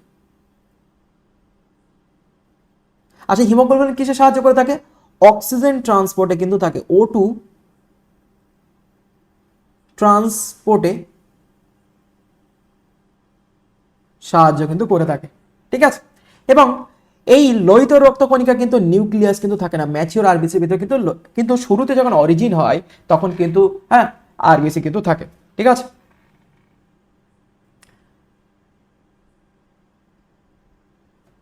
দেখো কতটা কম্পোনেন্টস থাকে সব কিন্তু এখানে দেওয়া আছে। এবার দেখো এখান থেকে কিন্তু কোশ্চেন দেবে, আরবিসি কোথা থেকে উৎপত্তি হয়। ভ্রূণ অবস্থায় দেখো ভাস্কুলার রিজিয়ন থেকে কিন্তু তৈরি হয় এবং জন্মের 1 মাস পূর্বে দেখো যকৃৎ এবং প্লিহা থেকে, এবং জন্মের প্রায় পর কিন্তু হচ্ছে লাল অস্থিমজ্জা অর্থাৎ রেড বোন ম্যারো থেকে কিন্তু তৈরি হয়। যখন আমরা এখন কিন্তু আমাদের রেড বোন ম্যারো থেকে তৈরি হয় অর্থাৎ অস্থিমজ্জা থেকে। মনে করো এই হচ্ছে আমাদের বোন, এখানে একটা বিশেষ সেল থাকে যার নাম হচ্ছে হিমাটোপয়েটিক স্টেম সেল, এই যে red bone marrow,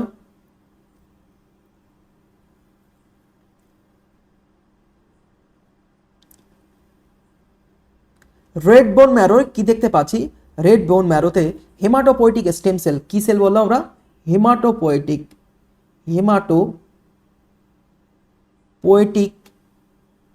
stem cell. Stem cell থেকে কি তৈরি হয়, আরবিসি কিন্তু তৈরি হয়। কোন প্রক্রিয়ায়, পোয়েসিস প্রসেসটার নাম আছে পোয়েসিস।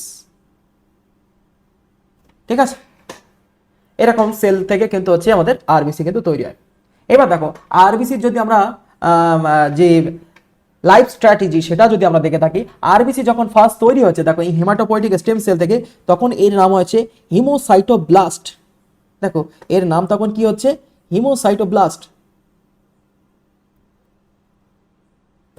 হিমোসাইটোব্লাস্ট হিমোসাইটোব্লাস্ট ঠিক তারপরেই দেখো প্রো এরিথ্রোব্লাস্ট, তারপরে প্রারম্ভিক নর্মোসাইট, মিডিল মানে প্রাইমারি নর্মোসাইট, মিডিল নর্মোসাইট এবং লেট নর্মোসাইট যদি আমরা দেখতে পাই। ঠিক তারপরেই দেখো রেটিকুলোসাইট যখন হয় তখন কিন্তু দেখো এই যে দেখো এই অবস্থা পর্যন্ত কিন্তু আমরা এরকম আরবিসিতে তখন কিন্তু আমরা নিউক্লিয়াস কিন্তু আমরা দেখতে পাই। বাট যখন রেটিকুলোসাইটে কনভার্ট হচ্ছে তখন কিন্তু নিউক্লিয়াস কিন্তু অ্যাবসেন্ট। রেটিকুলোসাইটে কি দেখতে পাচ্ছি, নিউক্লিয়াস অ্যাবসেন্ট, এবং তারপরে এই দেখতে পাই ম্যাচিওর আরবিসি। ঠিক আছে, কিভাবে হচ্ছে চলো দেখো। আমি কি বললাম যে বোন ম্যারোর ভিতরে কি দেখতে পাই, বোন ম্যারোর ভিতরেই কিন্তু আমরা আমাদের হেমাটোপয়েটিক স্টেম সেল বলা হয়। একে বলা হয় প্লিউরোপোটেন স্টেম সেল। প্লিউরো মানে কি, প্লিউরো মিন্স হচ্ছে ফিউ। এই স্টেম সেল বিভাজিত হয়ে কিছু কোষে রূপান্তরিত হয়, সেই কারণে একে প্লিউরো মিন্স কি, ফিউ। এবার দেখো এই যে ফিউ সেল বলতে কি, কিসে কিসে কনভার্ট হচ্ছে, দেখো মাইলয়েড অ্যান্ড লিম্ফয়েড সেলে কিন্তু কনভার্ট হয়। মাইলয়েড সেল এবং লিম্ফয়েড। লিম্ফয়েড সেলে আমরা আবার দুটো ভাগ আমরা জানি, একটা হচ্ছে টি লিম্ফোসাইট আর একটা আছে বি লিম্ফোসাইটে কিন্তু কনভার্ট হচ্ছে। কিন্তু মাইলয়েড সেল এ কিন্তু যেটাই রূপান্তরিত হচ্ছে তার নাম আছে সিএফইউ জিইএমএম। সিএফইউ এর পুরো কথা কি, কলোনি ফর্মিং ইউনিট। কলোনি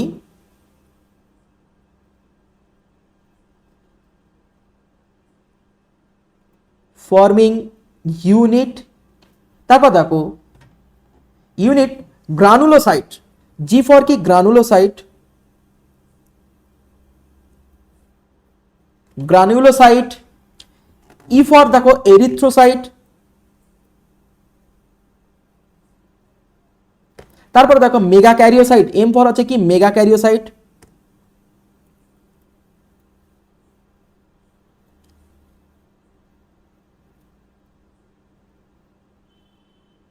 এবং লাস্ট ম্যাক্রোফাজ। দেখো প্রতিটা টার্ম থেকেই দেখো প্রতিটা অ্যালফাবেট থেকে এক একটা। সি ফর কি, কলোনি। এফ ফর আছে forming, E for unit, G for granulocyte, E for আছে এরিথ্রোসাইট, এম ফর আছে মেগা ক্যারিওসাইট এবং এম ফর ম্যাক্রোফাজ তৈরি হয়। তাই এদেরকে শর্টে একত্রে C F U G E M M বলা হয়ে থাকে। দেখো পুরো নামগুলো এখানে লেখা দেওয়া আছে, colony forming unit, granulocyte, erythrocyte, megakaryocyte এবং ম্যাক্রোফাজ কিন্তু বলা হয়ে থাকে। এইবার দেখো এই কোষগুলোই ডিভাইডেড হয়ে গেছে কোন প্রক্রিয়ায়, দেখো এই সেলগুলোই কিন্তু এই পোয়েসিস প্রক্রিয়ায় বিভাজিত হয়ে প্রোজেনিটর কোষ রূপান্তরিত হচ্ছে। প্রোজেনিটর কোষ, ফার্স্ট যে সেলটা তাকে বলা হয় প্রোজেনিটর সেল। সেটার নাম দেখো বিএফইউই, বিএসিএফইউ, ইওসিএফইউ, এমসিএফইউ এবং জিসিএফইউ। দেখো ই মানে কি, এরিথ্রোসাইট। এরিথ্রোসাইট কলোনি ফর্মিং ইউনিটে প্রোজেনিটর সেল থেকে দেখো এরিথ্রোসাইট কলোনি ফর্মিং সেল অর্থাৎ আরবিসি তে কিন্তু রূপান্তরিত হচ্ছে।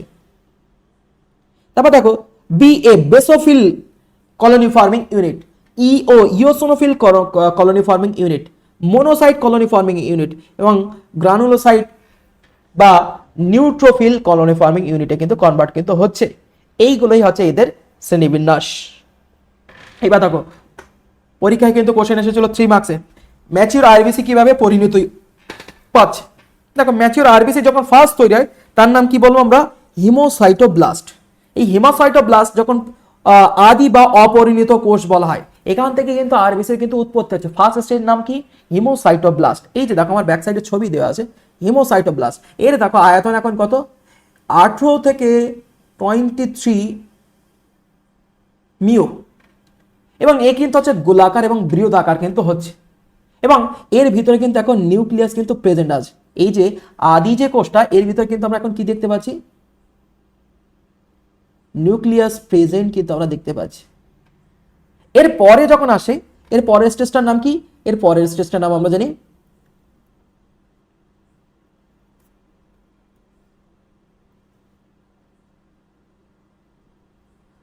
প্রোএরিথ্রোব্লাস্ট।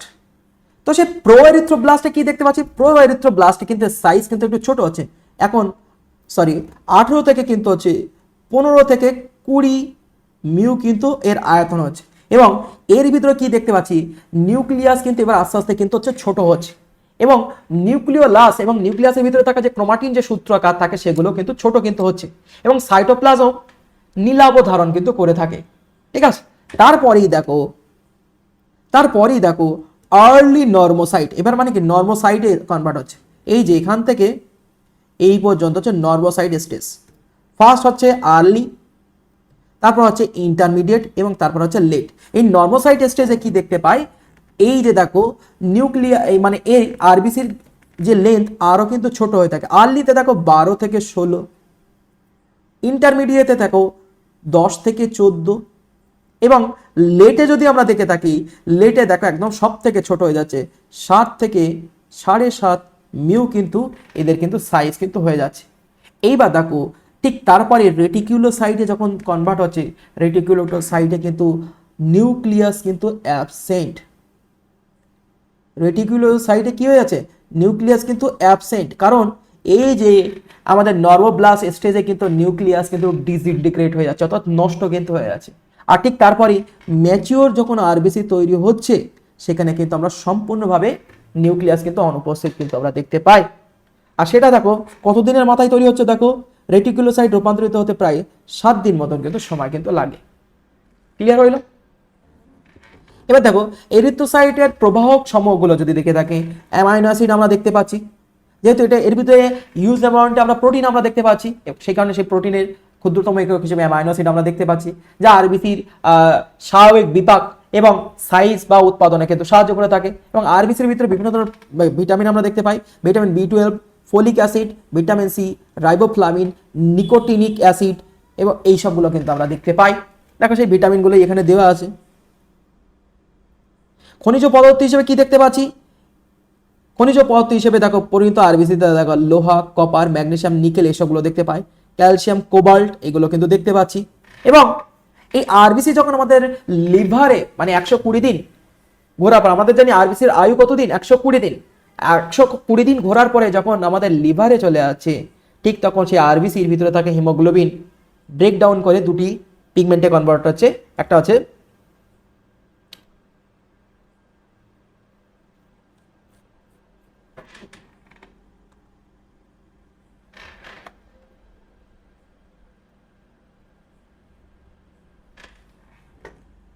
দেখো পিত্ত লবণ এবং পিত্ত গ্রহণযোগ্য লবণ হিসেবে কি দেখতে পাই, সোডিয়াম সাইট্রেট এবং সোডিয়াম টোরোকলেট আমরা দেখতে পাই। ঠিক আছে, এবং পিত্ত রঞ্জকে রূপান্তরিত কিন্তু হচ্ছে, যেটা আমাদের লিভারের ভিতরে কিন্তু আমরা দেখতে পাই। এবং দেখো এইগুলো অন্তঃক্ষরা গ্রন্থি কিভাবে কাজ করছে, দেখো অন্তঃক্ষরা গ্রন্থিতে যখন হাইপোক্সিক যখন অবস্থা দেখতে পাচ্ছি, যখন আরবিসি কিভাবে উৎপাদন হবে, দেখো যখন আমাদের দেহে অক্সিজেনের ঘাটতি দেখা যাচ্ছে, তখন আমাদের ব্রেন যে হাইপোথ্যালামাস আমরা দেখতে পাই, যাকে মাস্টার অফ মাস্টার গ্ল্যান্ড বলা হয়, ঠিক আছে, সে কি করছে, সিআরএফ ক্ষরণ করছে, সিআরএফ অগ্রপিটুটারিতে, অগ্রপিটুরি অর্থাৎ অ্যান্টেরিয়র পিটুটারিতে সিগন্যাল দিল, অ্যান্টেরিয়র পিটুরি থেকে এসিটিএইচ অ্যাড্রিনোকর্টিকোট্রপিক হরমোন খরিত আছে, যা অ্যাড্রিনাল কর্টেক্স বা বৃক্ষকে গিয়ে সিগন্যাল দিচ্ছে, এবং সেখানে কর্টিকয়েড বা অ্যান্ড্রোজেন ক্ষরণ করছে, এবং তা আমাদের জাক্সটাগ্লোমেরুলাস অর্থাৎ জ্যাক অ্যাপারাচার আছে, এবং সেখান থেকে দেখো এরিথ্রোপোয়েটিন নামক হরমোন, মাথায় রাখবা এই এরিথ্রোপোয়েটিন নামক হরমোন প্রভাবেই কিন্তু আমাদের অস্থি মজ্জার আমাদের আরবিসি কিন্তু উৎপাদন হয়। কোন হরমোনের প্রভাবে হচ্ছে আরবিসি তৈরি হয়, মাথায় রাখবা এরিথ্রোপোয়েটিন, তা অস্থি মজ্জায় চলে যায় এবং সেখান থেকে কিন্তু আরবিসি কিন্তু উৎপাদন কিন্তু হয়। সেইগুলোই দেখো এখানে একটা সিকোয়েন্স দেওয়া আছে, একটু পড়বে।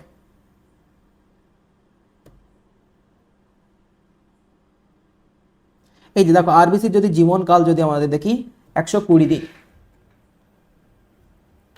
এবারে যাক বহু ইম্পর্টেন্ট একটি কোশ্চেন এবং বহুবার কিন্তু এই কোশ্চেনটা এসেছে, লোহিত রক্তকণিকার দ্বি অবতল হওয়ার সুবিধায় কি? দেখো দ্বি অবতল হওয়ার সুবিধা কি কি, দেখো বাইকনকেভ, দ্বি অবতলকে বলা হয় ইংলিশ থেকে বাইকনকেভ। আর এই বাইকনকেভ কেন হচ্ছে, কারণ এর ভিতরে ডিফারেন্ট টাইপস অফ সেলুলার অর্গানেলিস কিন্তু আমরা দেখতে পাই না। এমনকি যে সমস্ত রক্তনালিকার ব্যাস 3.5 মাইক্রোমিটার, তার মধ্য দিয়ে খুব সহজে কিন্তু যাতায়াত করতে পারে।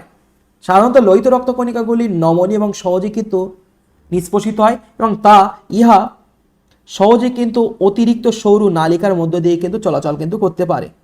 এবং এ দ্বি অবতল হওয়ায় অক্সিজেন এবং কার্বন ডাইঅক্সাইড ট্রান্সপোর্টে বা গ্যাসীয় আদান প্রদানে কিন্তু অনেক সুবিধা কিন্তু পায়। এই কারণের জন্য এই সুবিধাগুলোর জন্য লোহিত রক্তকণিকা কিন্তু দ্বি অবতল বা বাইকনকেভ শেপেড কিন্তু হয়ে থাকে। কাজ কি? শ্বাসবায়ু পরিবহনে সাহায্য করছে, রক্তের ভারসাম্যতা বজায় করতে সাহায্য করছে, আয়নের সাম্যাবস্থা, রক্তের সান্দ্রতা এবং বিভিন্ন ধরনের রঞ্জক পদার্থ পরিবহনে কিন্তু সাহায্য করে থাকে।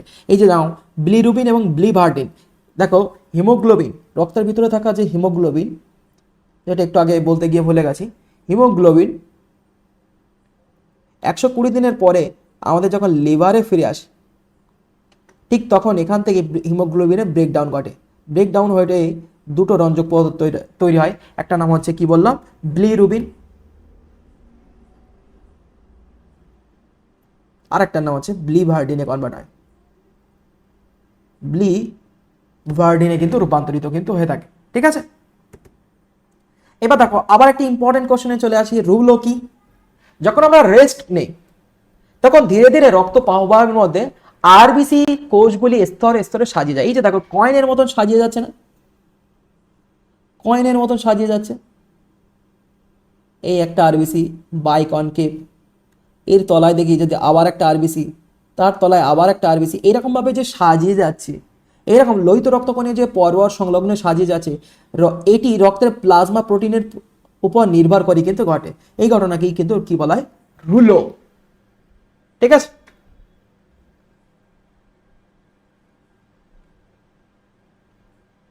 এবং দেখো হিমোগ্লোবিন কিন্তু যদি ভাঙে,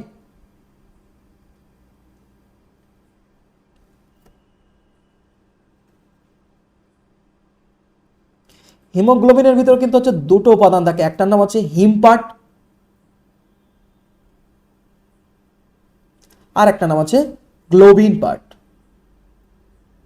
হিম হচ্ছে, দেখো গ্লোবিন হচ্ছে প্রোটিন পার্ট। এই প্রোটিন ভেঙে গিয়ে লিভারের ভিতরে কি হয়ে যায়, প্রোটিন ডাইজেশন করে ব্রেকডাউন করে কিন্তু আছে অ্যামাইনো অ্যাসিডে কনভার্ট হয় এবং যেগুলো পুনরায় আমাদের শরীরে আবার কিন্তু অ্যাবজর্পশনে সাহায্য করে থাকে। কিন্তু হিম কি করছে, দেখো হিম ফেরিটিন এবং হিমোসিডারিন সঞ্চিত কিন্তু হয় এবং এই হিম কিছু অংশ বিলিভার্ডিন এবং কিছু অংশ বিলিরুবিনে কিন্তু রূপান্তরিত কিন্তু হয়। ঠিক আছে, যা আমাদের ইউরিন এবং মলের কালার কিন্তু তৈরি করতে সাহায্য কিন্তু করে। এবার দেখো হিমোগ্লোবিনের যদি আমরা দেখি, হিমোগ্লোবিনের কাজ কি? দেখো হিমোগ্লোবিনের ডেফিনেশন যদি দেখে থাকি, যা লৌহ গঠিত ক্রোমোপ্রোটিন জাতীয়, যা শ্বাস রঞ্জক অর্থাৎ অক্সিজেন এবং কার্বন ডাইঅক্সাইড পরিবহনে কিন্তু সাহায্য করে থাকে। অবস্থান যদি দেখে থাকি, মেরুদণ্ডী প্রাণীদের লোহিত রক্তকণিকা এবং অমেরুদণ্ডী প্রাণীদের রক্ত রসে কিন্তু আমরা দেখতে পাই। পরিমাণ যদি দেখে থাকি, 100 মিলিলিটার রক্তে হিমোগ্লোবিনের মাত্রা থাকে 15.5 গ্রাম থেকে এবং স্ত্রীলোকের ক্ষেত্রে কিন্তু 14 গ্রাম কিন্তু থাকে। এবং হিমোগ্লোবিনের ভিতরে দেখো হিম পার্ট থাকে 4% এবং গ্লোবিন যে প্রোটিন থাকে সেটা হচ্ছে 95% কিন্তু থাকে। এবং এই গ্লোবিন প্রোটিনে কিন্তু হচ্ছে টেকটামেরিক একটি প্রোটিন, মাথায় রাখবা, টারশিয়ারি প্রোটিন বলা।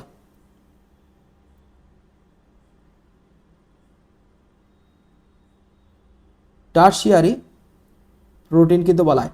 এর কিন্তু হচ্ছে 4টে পেপটাইড শৃঙ্খল থাকে এবং যেখানে গিয়ে কিন্তু অক্সিজেনগুলো কিন্তু বাইন্ড কিন্তু করে।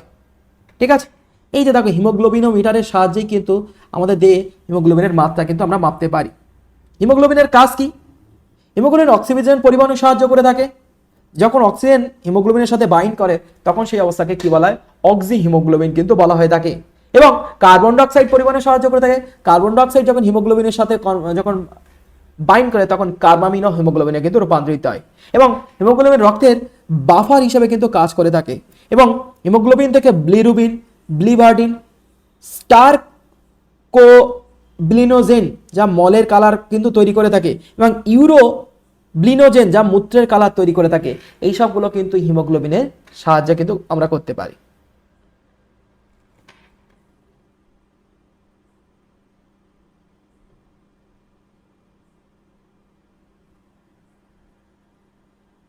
আচ্ছা, হিমোগ্লোবিনের যদি প্রকারভেদ যদি আমরা দেখে থাকি, এই একটা ইম্পর্টেন্ট পার্ট। মানুষের রক্তে সাধারণত 3 ধরনের কিন্তু হিমোগ্লোবিন আমরা দেখতে পাই, আলফা হিমোগ্লোবিন, বিটা হিমোগ্লোবিন এবং এফ বা ভ্রূণজাত হিমোগ্লোবিন কিন্তু আমরা দেখতে পাই। আলফা হিমোগ্লোবিন আবার দুই ভাগে, আলফা 1 এবং আলফা 2, যার ভিতরে দেখো দুটি আলফা চেঞ্জ এবং দুটি বিটা চেঞ্জ আমরা দেখতে পাচ্ছি, দুটি আলফা চেন এবং দুটি ডেল্টা চেন আমরা দেখতে পাচ্ছি, এবং ফিটাস হিমোগ্লোবিন যার ভিতরে দুটি আলফা এবং দুটি ডেল্টা চেন কিন্তু আমরা দেখতে পাই। এই টোটাল 3 ধরনের কিন্তু হিমোগ্লোবিন কিন্তু আমরা দেখতে পাই। দেখো বয়স্ক হিমোগ্লোবিন বা অ্যাডাল্ট হিমোগ্লোবিন কি কি নিয়ে তৈরি, দেখো হিমোগ্লোবিন এ এবং হিমোগ্লোবিন A2 সাধারণত আমরা দেখতে পাই। আর ভ্রূণজাত হিমোগ্লোবিনে, যেটাকে আমরা ফিটাস হিমোগ্লোবিন বলাই, হিমোগ্লোবিন F কিন্তু বলা হয়, যার ভিতরে আলফা চেন দুটো থাকে, ডেল্টা চেন কিন্তু দুটো থাকে। ঠিক আছে, দেখো এই হচ্ছে পরিণত। দেখো আলফা দেখতে পাচ্ছি দুটো আর দুটো বিটা, আর দেখো এদের মাঝখানে কিন্তু কি দেখতে পাচ্ছি, হিম একক কিন্তু আমরা দেখতে পাচ্ছি এবং Fe লোহা কিন্তু দেখতে পাই। এইভাবে কিন্তু হচ্ছে হিমোগ্লোবিন তৈরি হয়। পরীক্ষা কিন্তু এই কোশ্চেনটা বহুবার এসেছে, প্রিভিয়াস ইয়ারের এই কোশ্চেন। বয়স্ক হিমোগ্লোবিন বা অ্যাডাল্ট হিমোগ্লোবিন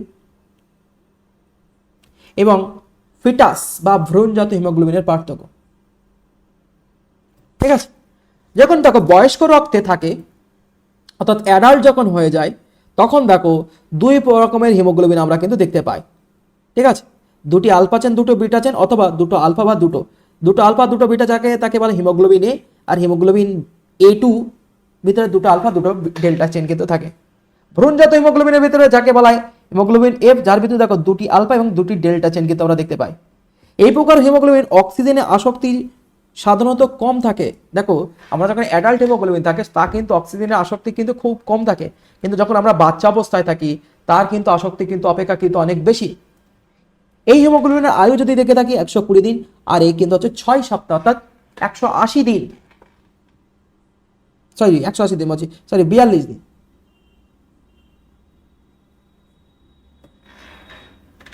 হিমোগ্লোবিনের ভিতরে কি কি যৌগ আমরা দেখতে পাচ্ছি, দেখো হিমোগ্লোবিন যখন অক্সিজেনের সাথে বাইন্ড করছে তখন সে অক্সিজেন হিমোগ্লোবিনে কনভার্ট হচ্ছে। কার্বন ডাইঅক্সাইডে হলে কার্বক্সি হিমোগ্লোবিন, তারপর কার্বন ডাইঅক্সাইড হিমোগ্লোবিনের গ্লোবিনের অংশের সাথে যখন যুক্ত হয় তখন তাকে কার্বামিনো হিমোগ্লোবিন। তারপর দেখো মেথ হিমোগ্লোবিন, হিমোগ্লোবিনের সাথে অক্সিজেন স্থায়ীভাবে যৌগ হলে তখন তাকে মেথে হিমোগ্লোবিন কিন্তু বলা হয় থাকে, বা মিথ হিমোগ্লোবিন বলা হয়। সালফা হিমোগ্লোবিন অর্থাৎ সালফা হিমোগ্লোবিন যখন সালফার গিয়ে মিক্সড হচ্ছে, নাইট্রিক অক্সাইড যখন গিয়ে মিক্সড হচ্ছে হিমোগ্লোবিনের সাথে, তাকে বলা হয় নাইট্রিক অক্সাইড হিমোগ্লোবিন কিন্তু বলা হয় থাকে। তারপর তাকে হিমোগ্লোবিনের কার্য পদ্ধতি, হিম ফেরাস লোহা বা হিমাটিনের বিজারণে হিম কিন্তু উৎপাদন কিন্তু হয়। এগুলো একবার একটু রিডিং পড়বে, ঠিক আছে, অতটা ইম্পর্টেন্ট নয়, একটা রিডিং পড়ে রাখবে ইনফরমেশন পারপাস। এইবার আসা যাক আমাদের সেকেন্ড ব্লাড সেল, যেটাকে আমরা WBC বা হোয়াইট ব্লাড সেল হিসেবে আমরা চিনে থাকি। আর এই হোয়াইট ব্লাড সেল কিন্তু কি হয়, বর্ণহীন হয়, কারণ এর ভিতরে কোনো পিগমেন্ট কিন্তু থাকে না। আর মাথায় রাখবার WBCর ভিতরে কিন্তু নিউক্লিয়াস কিন্তু থাকে, এবং যা কিন্তু অপেক্ষাকৃত অনেক বড় কিন্তু হয়ে থাকে। দেখো ডেফিনিশন যদি দেখে থাকি, নিউক্লিয়াযুক্ত, বর্ণহীন, অনিয়তাকার এবং অপেক্ষাকৃত আকারে বড়, এবং দেহে কিসে সাহায্য করছে, এই কিন্তু কোনো পরিবহনে সাহায্য করে না, প্রোটেকশনে সাহায্য করে থাকে। জাস্ট বিকজ এ কী করে থাকে, অ্যান্টিবডি কিন্তু তৈরি করে, অ্যান্টিবডি তৈরি করে, এবং ফ্যাগোসাইটোসিস প্রসেসে ম্যাক্রোফাজ প্রোডিউস তৈরি করে, এবং যা ফ্যাগোসাইটোসিস প্রসেসের মাধ্যমে কোনো ভাইরাস ব্যাকটেরিয়াকে ইনগাল করে ধ্বংস করে দেয়। আকার যদি দেখে থাকি অনিয়তকার এবং নির্দিষ্ট আকার আকৃতিবিহীন কিন্তু থাকে, যেরকম আরবিসি ছিল বাইকনকেভ। আচ্ছা, এর সংখ্যা যদি দেখে থাকি, দেখো অনেকটাই কম আরবিসির তুলনায়, 4,000 থেকে প্রায় 1,01,000 কিন্তু আমাদের দেখতে পাই। এবং এই সাইটোপ্লাজম দানাযুক্ত বা দানাবিহীন হয়, বা নিউক্লিয়াস গোলাকার আকৃতির কিন্তু হয়ে থাকে। দেখো এদের শ্রেণীবিন্যাসকে যদি আমরা দেখে থাকি, WBC কে দুই ভাগে ভাগ করছি, একটা হচ্ছে আগ্রানুলোসাইট বা দানাবিহীন, আর একটা হচ্ছে গ্রানুলোসাইট বা দানাযুক্ত। আগ্রানুলোসাইটকে দেখো মোনোসাইট এবং লিম্ফোসাইটে কিন্তু বিভক্ত। লিম্ফোসাইট আবার দুই ভাগের হয়, যার লার্জ সাইজের কিন্তু নিউক্লিয়াস আমরা দেখতে পাই। আকৃতি অনুসারে দেখো ক্ষুদ্র লিম্ফোসাইট বা বৃহৎ লিম্ফোসাইট, এবং উৎপত্তি অনুসারে দেখো T lymphocyte, B lymphocyte. T lymphocyte দেখো থাইমাস থেকে তৈরি হয়, যা আমাদের অনাক্রমতা তন্ত্রে সাহায্য করে থাকে, এবং বি লিম্ফোসাইট বোন ম্যারো থেকে তৈরি হয়। দেখো থাইমাস হচ্ছে আমাদের প্রাইমারি লিম্ফয়েড অর্গান, কারণ অ্যান্টিবডি প্রস্তুত তৈরি করে থাকে। এবং দেখো গ্রানুলোসাইটকে 3 ভাগে ভাগ করা হচ্ছে নিউট্রোফিল, ইওসোনোফিল অ্যান্ড বেসোফিল। নিউট্রোফিল সব থেকে বেশি পরিমাণে পাওয়া যায়, বেসোফিল তারপরে ইন্টারমিডিয়েট এবং ইওসোনোফিল ইন্টারমিডিয়েট এবং বেসোফিল কিন্তু হচ্ছে সব থেকে কম পরিমাণে, কারণ এ আমাদের অ্যালার্জি প্রতিরোধক হিসেবে কিন্তু কাজ করে থাকে।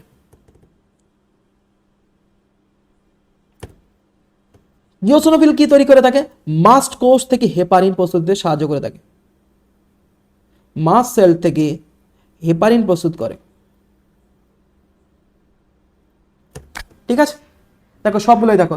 লিম্ফোসাইট একটু বড় সাইজের রয়েছে, কারণ এতে নিউক্লিয়াস আমরা দেখতে পাচ্ছি লার্জ সাইজের। তারপর দেখো মোনোসাইট, তারপর দেখো ইওসোনোফিল, বেসোফিল এবং নিউট্রোফিল। ঠিক আছে, এইগুলোই হচ্ছে ডব্লিউবিসির ভাগ।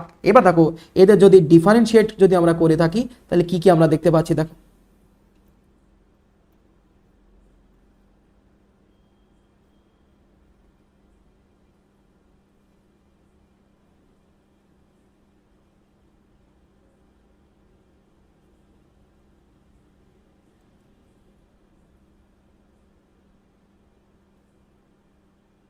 দেখো ফার্স্ট যদি আয়তনের যদি দেখতে পাই, নিউট্রোফিল সব থেকে দেখো, নিউট্রোফিলের আয়তন দেখো 10 থেকে 14 মাইক্রোমিটার, ইওসোনোফিল থেকে 10 থেকে 14 মাইক্রোমিটার, সবারই কিন্তু দেখতে হয়। কিন্তু লিম্ফোসাইট কিন্তু হচ্ছে সব থেকে আকারে বড় কিন্তু হয়ে থাকে। ঠিক আছে, তারপর দেখো নিউক্লিয়াস যদি দেখে থাকি, 2 থেকে 7টা লতি কিন্তু হচ্ছে নিউট্রোফিলে দেখতে পাচ্ছি, 2টো লতি কিন্তু ইওসোনোফিলে। আচ্ছা, আংশিক লতি কিন্তু হচ্ছে বেসোফিলের, এবং বৃক্কাকার কিডনি শেপেড কিন্তু আমরা দেখতে পাই মোনোসাইডে। হ্যাঁ, কিডনি শেপের নিউক্লিয়াস কিন্তু দেখতে পাই, আর রাউন্ড শেপেড কিন্তু আমরা দেখতে পাই হচ্ছে লিম্ফোসাইটে কিন্তু আমরা দেখতে পাই। সাইটোপ্লাজম দানাযুক্ত হয়, দানাদারযুক্ত হয়, তাই এদের এই 3টেকে গ্রানুলোসাইট কিন্তু বলা হয়ে থাকে। এই 3টেকে কি বলা হয়? গ্রানিউলোসাইট কিন্তু বলা হয়ে থাকে। আর আগ্রানুলোসাইট কিন্তু কাদেরকে বলা হয়?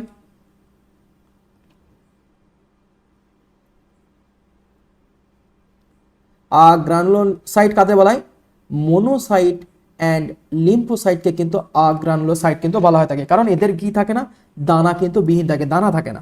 উচ্চ যদি দেখে থাকি, লাল বোন ম্যারো বা রেড বোন ম্যারো থেকে কিন্তু তৈরি হয় এই 3টে। আচ্ছা, এ কিন্তু হচ্ছে রেড বোন ম্যারো বা লাল অস্থিমজ্জা, যকৃৎ এবং প্লিহা থেকে কিন্তু তৈরি হয়, এবং এটাও কিন্তু সেম জায়গা থেকে কিন্তু তৈরি হয়।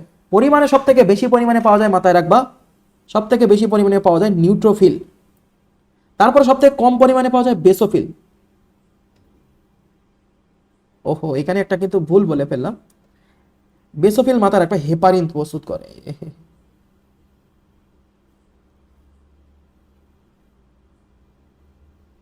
আর ইওসোনোফিল হচ্ছে অ্যালার্জি প্রতিরোধ করে।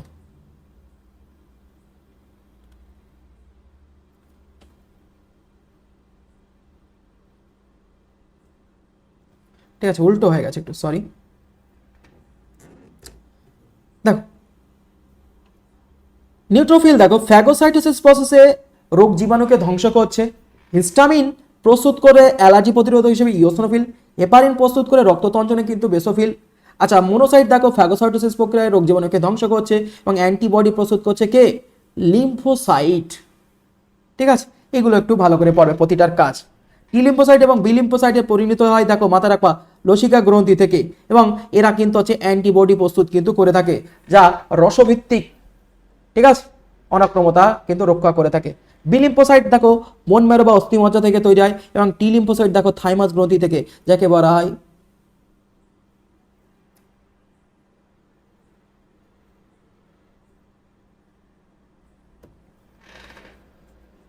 লিম্ফয়েড অর্গান,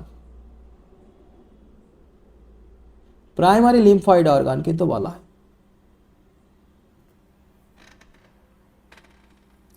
এবার আসা কয়েকটা পার্থক্য একটু তোমাদের পড়তে হবে মোনোসাইট এবং লিম্ফোসাইট।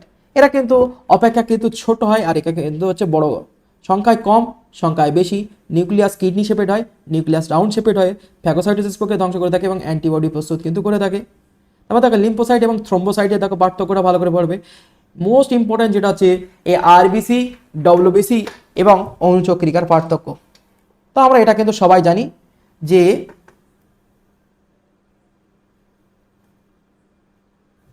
দেখো আমি সুন্দর করে পার্থক্যটা কিন্তু ডিজাইন করেছি, সবাই একটু পড়বে। আরবিসি রেড কালারের হয়ে থাকে, ডব্লিউবিসি কিন্তু কালারলেস হয়ে থাকে, এবং থ্রম্বোসাইট বা অনুচক্রিকাও কিন্তু কালারলেস কিন্তু হয়ে থাকে। নিউক্লিয়াস যদি আমরা দেখে থাকি, নিউক্লিয়াস কিন্তু ডব্লিউবিসিতে আমরা দেখতে পাই, আর নিউক্লিয়াস বিহীন কিন্তু আরবিসি এবং অনুচক্রিকায় কিন্তু থাকে না, সরি। এইটা ভালো করে পড়ো, ছোটবেলা থেকে পড়ে আসি, আমি আর বললাম না, ঠিক আছে। এইবার আসা যাক লাস্ট পার্ট আমাদের আজকে পড়ার, অস্থিমজ্জা বা বোন ম্যারো যদি আমরা দেখে থাকি। অস্থিমজ্জা এক প্রকার দেখো সফট টিস্যু, আমাদের দেহের সফট টিস্যু বা কোমল টিস্যুর একটি পার্ট অস্থিমজ্জা বা বোন ম্যারো যদি আমরা দেখে থাকি। এখানে একটু লিখে দেই,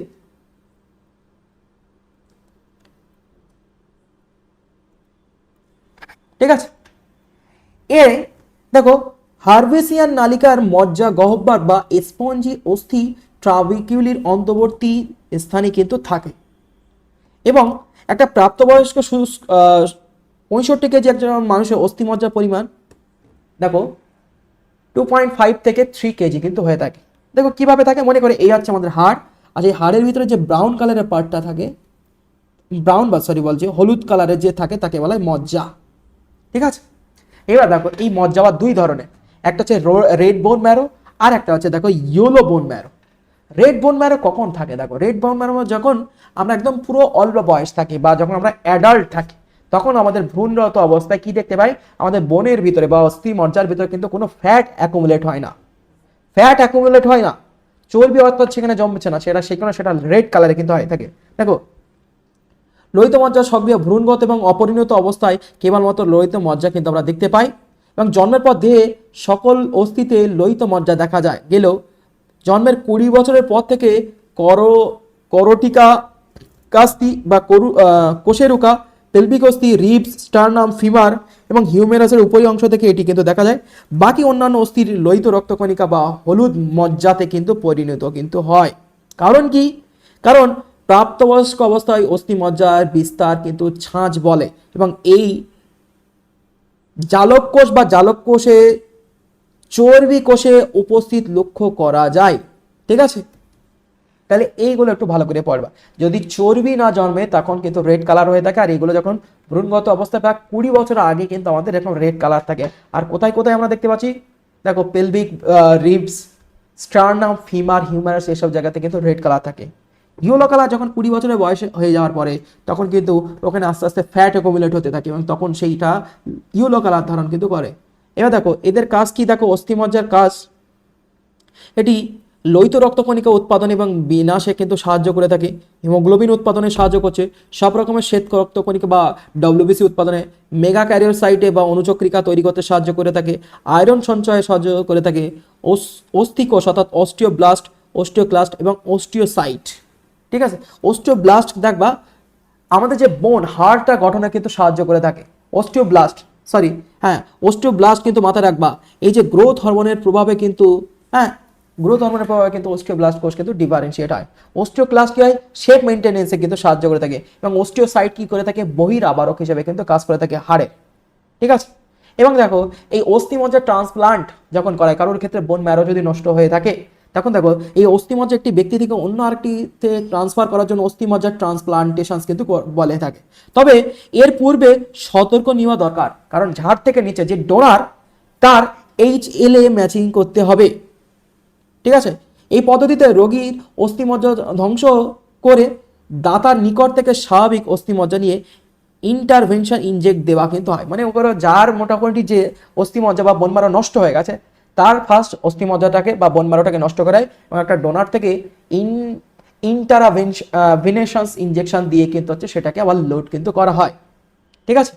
এবং স্বাভাবিক অস্থিমজ্জা অস্থি গহ্বরে বৃদ্ধি পায় এবং স্বাভাবিক রক্তকোষ কিন্তু উৎপাদন করে থাকে। এই পদ্ধতিতে কিছু রোগের ক্ষেত্রে যেমন লিউকোমিয়া এবং অ্যানিমিয়া কিন্তু রোগ কিন্তু থাকে, ঠিক আছে। লিউকোমিয়া মিন্স হচ্ছে ব্লাড ক্যান্সার।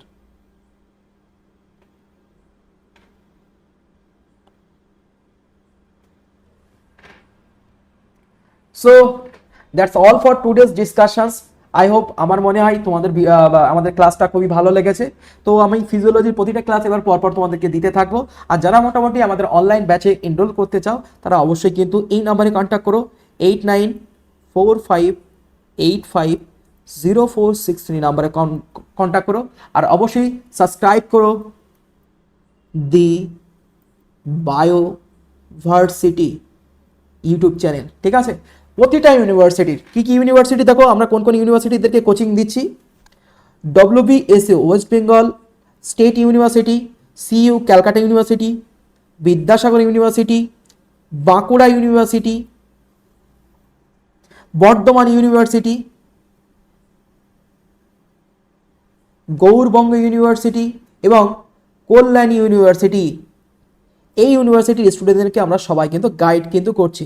তো অবশ্যই যারা এই ইউনিভার্সিটির ভিতরে যারা পড়াশোনা করছো অবশ্যই কন্ট্যাক্ট করো আমাদের জুওলজি মেজর। হ্যাঁ, আমরা এখানে zoology major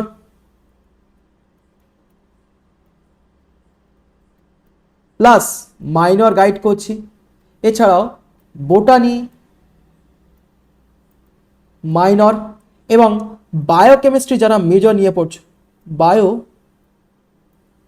chemistry major guide কিন্তু করানো হয়।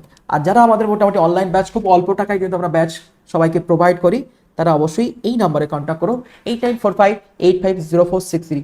আর অবশ্যই অবশ্যই সাবস্ক্রাইব করো the Bioversity YouTube channel. So thank you ভিডিওটি দেখার জন্য, আর অবশ্যই শেয়ার করে দাও তোমাদের ফ্রেন্ড জনে।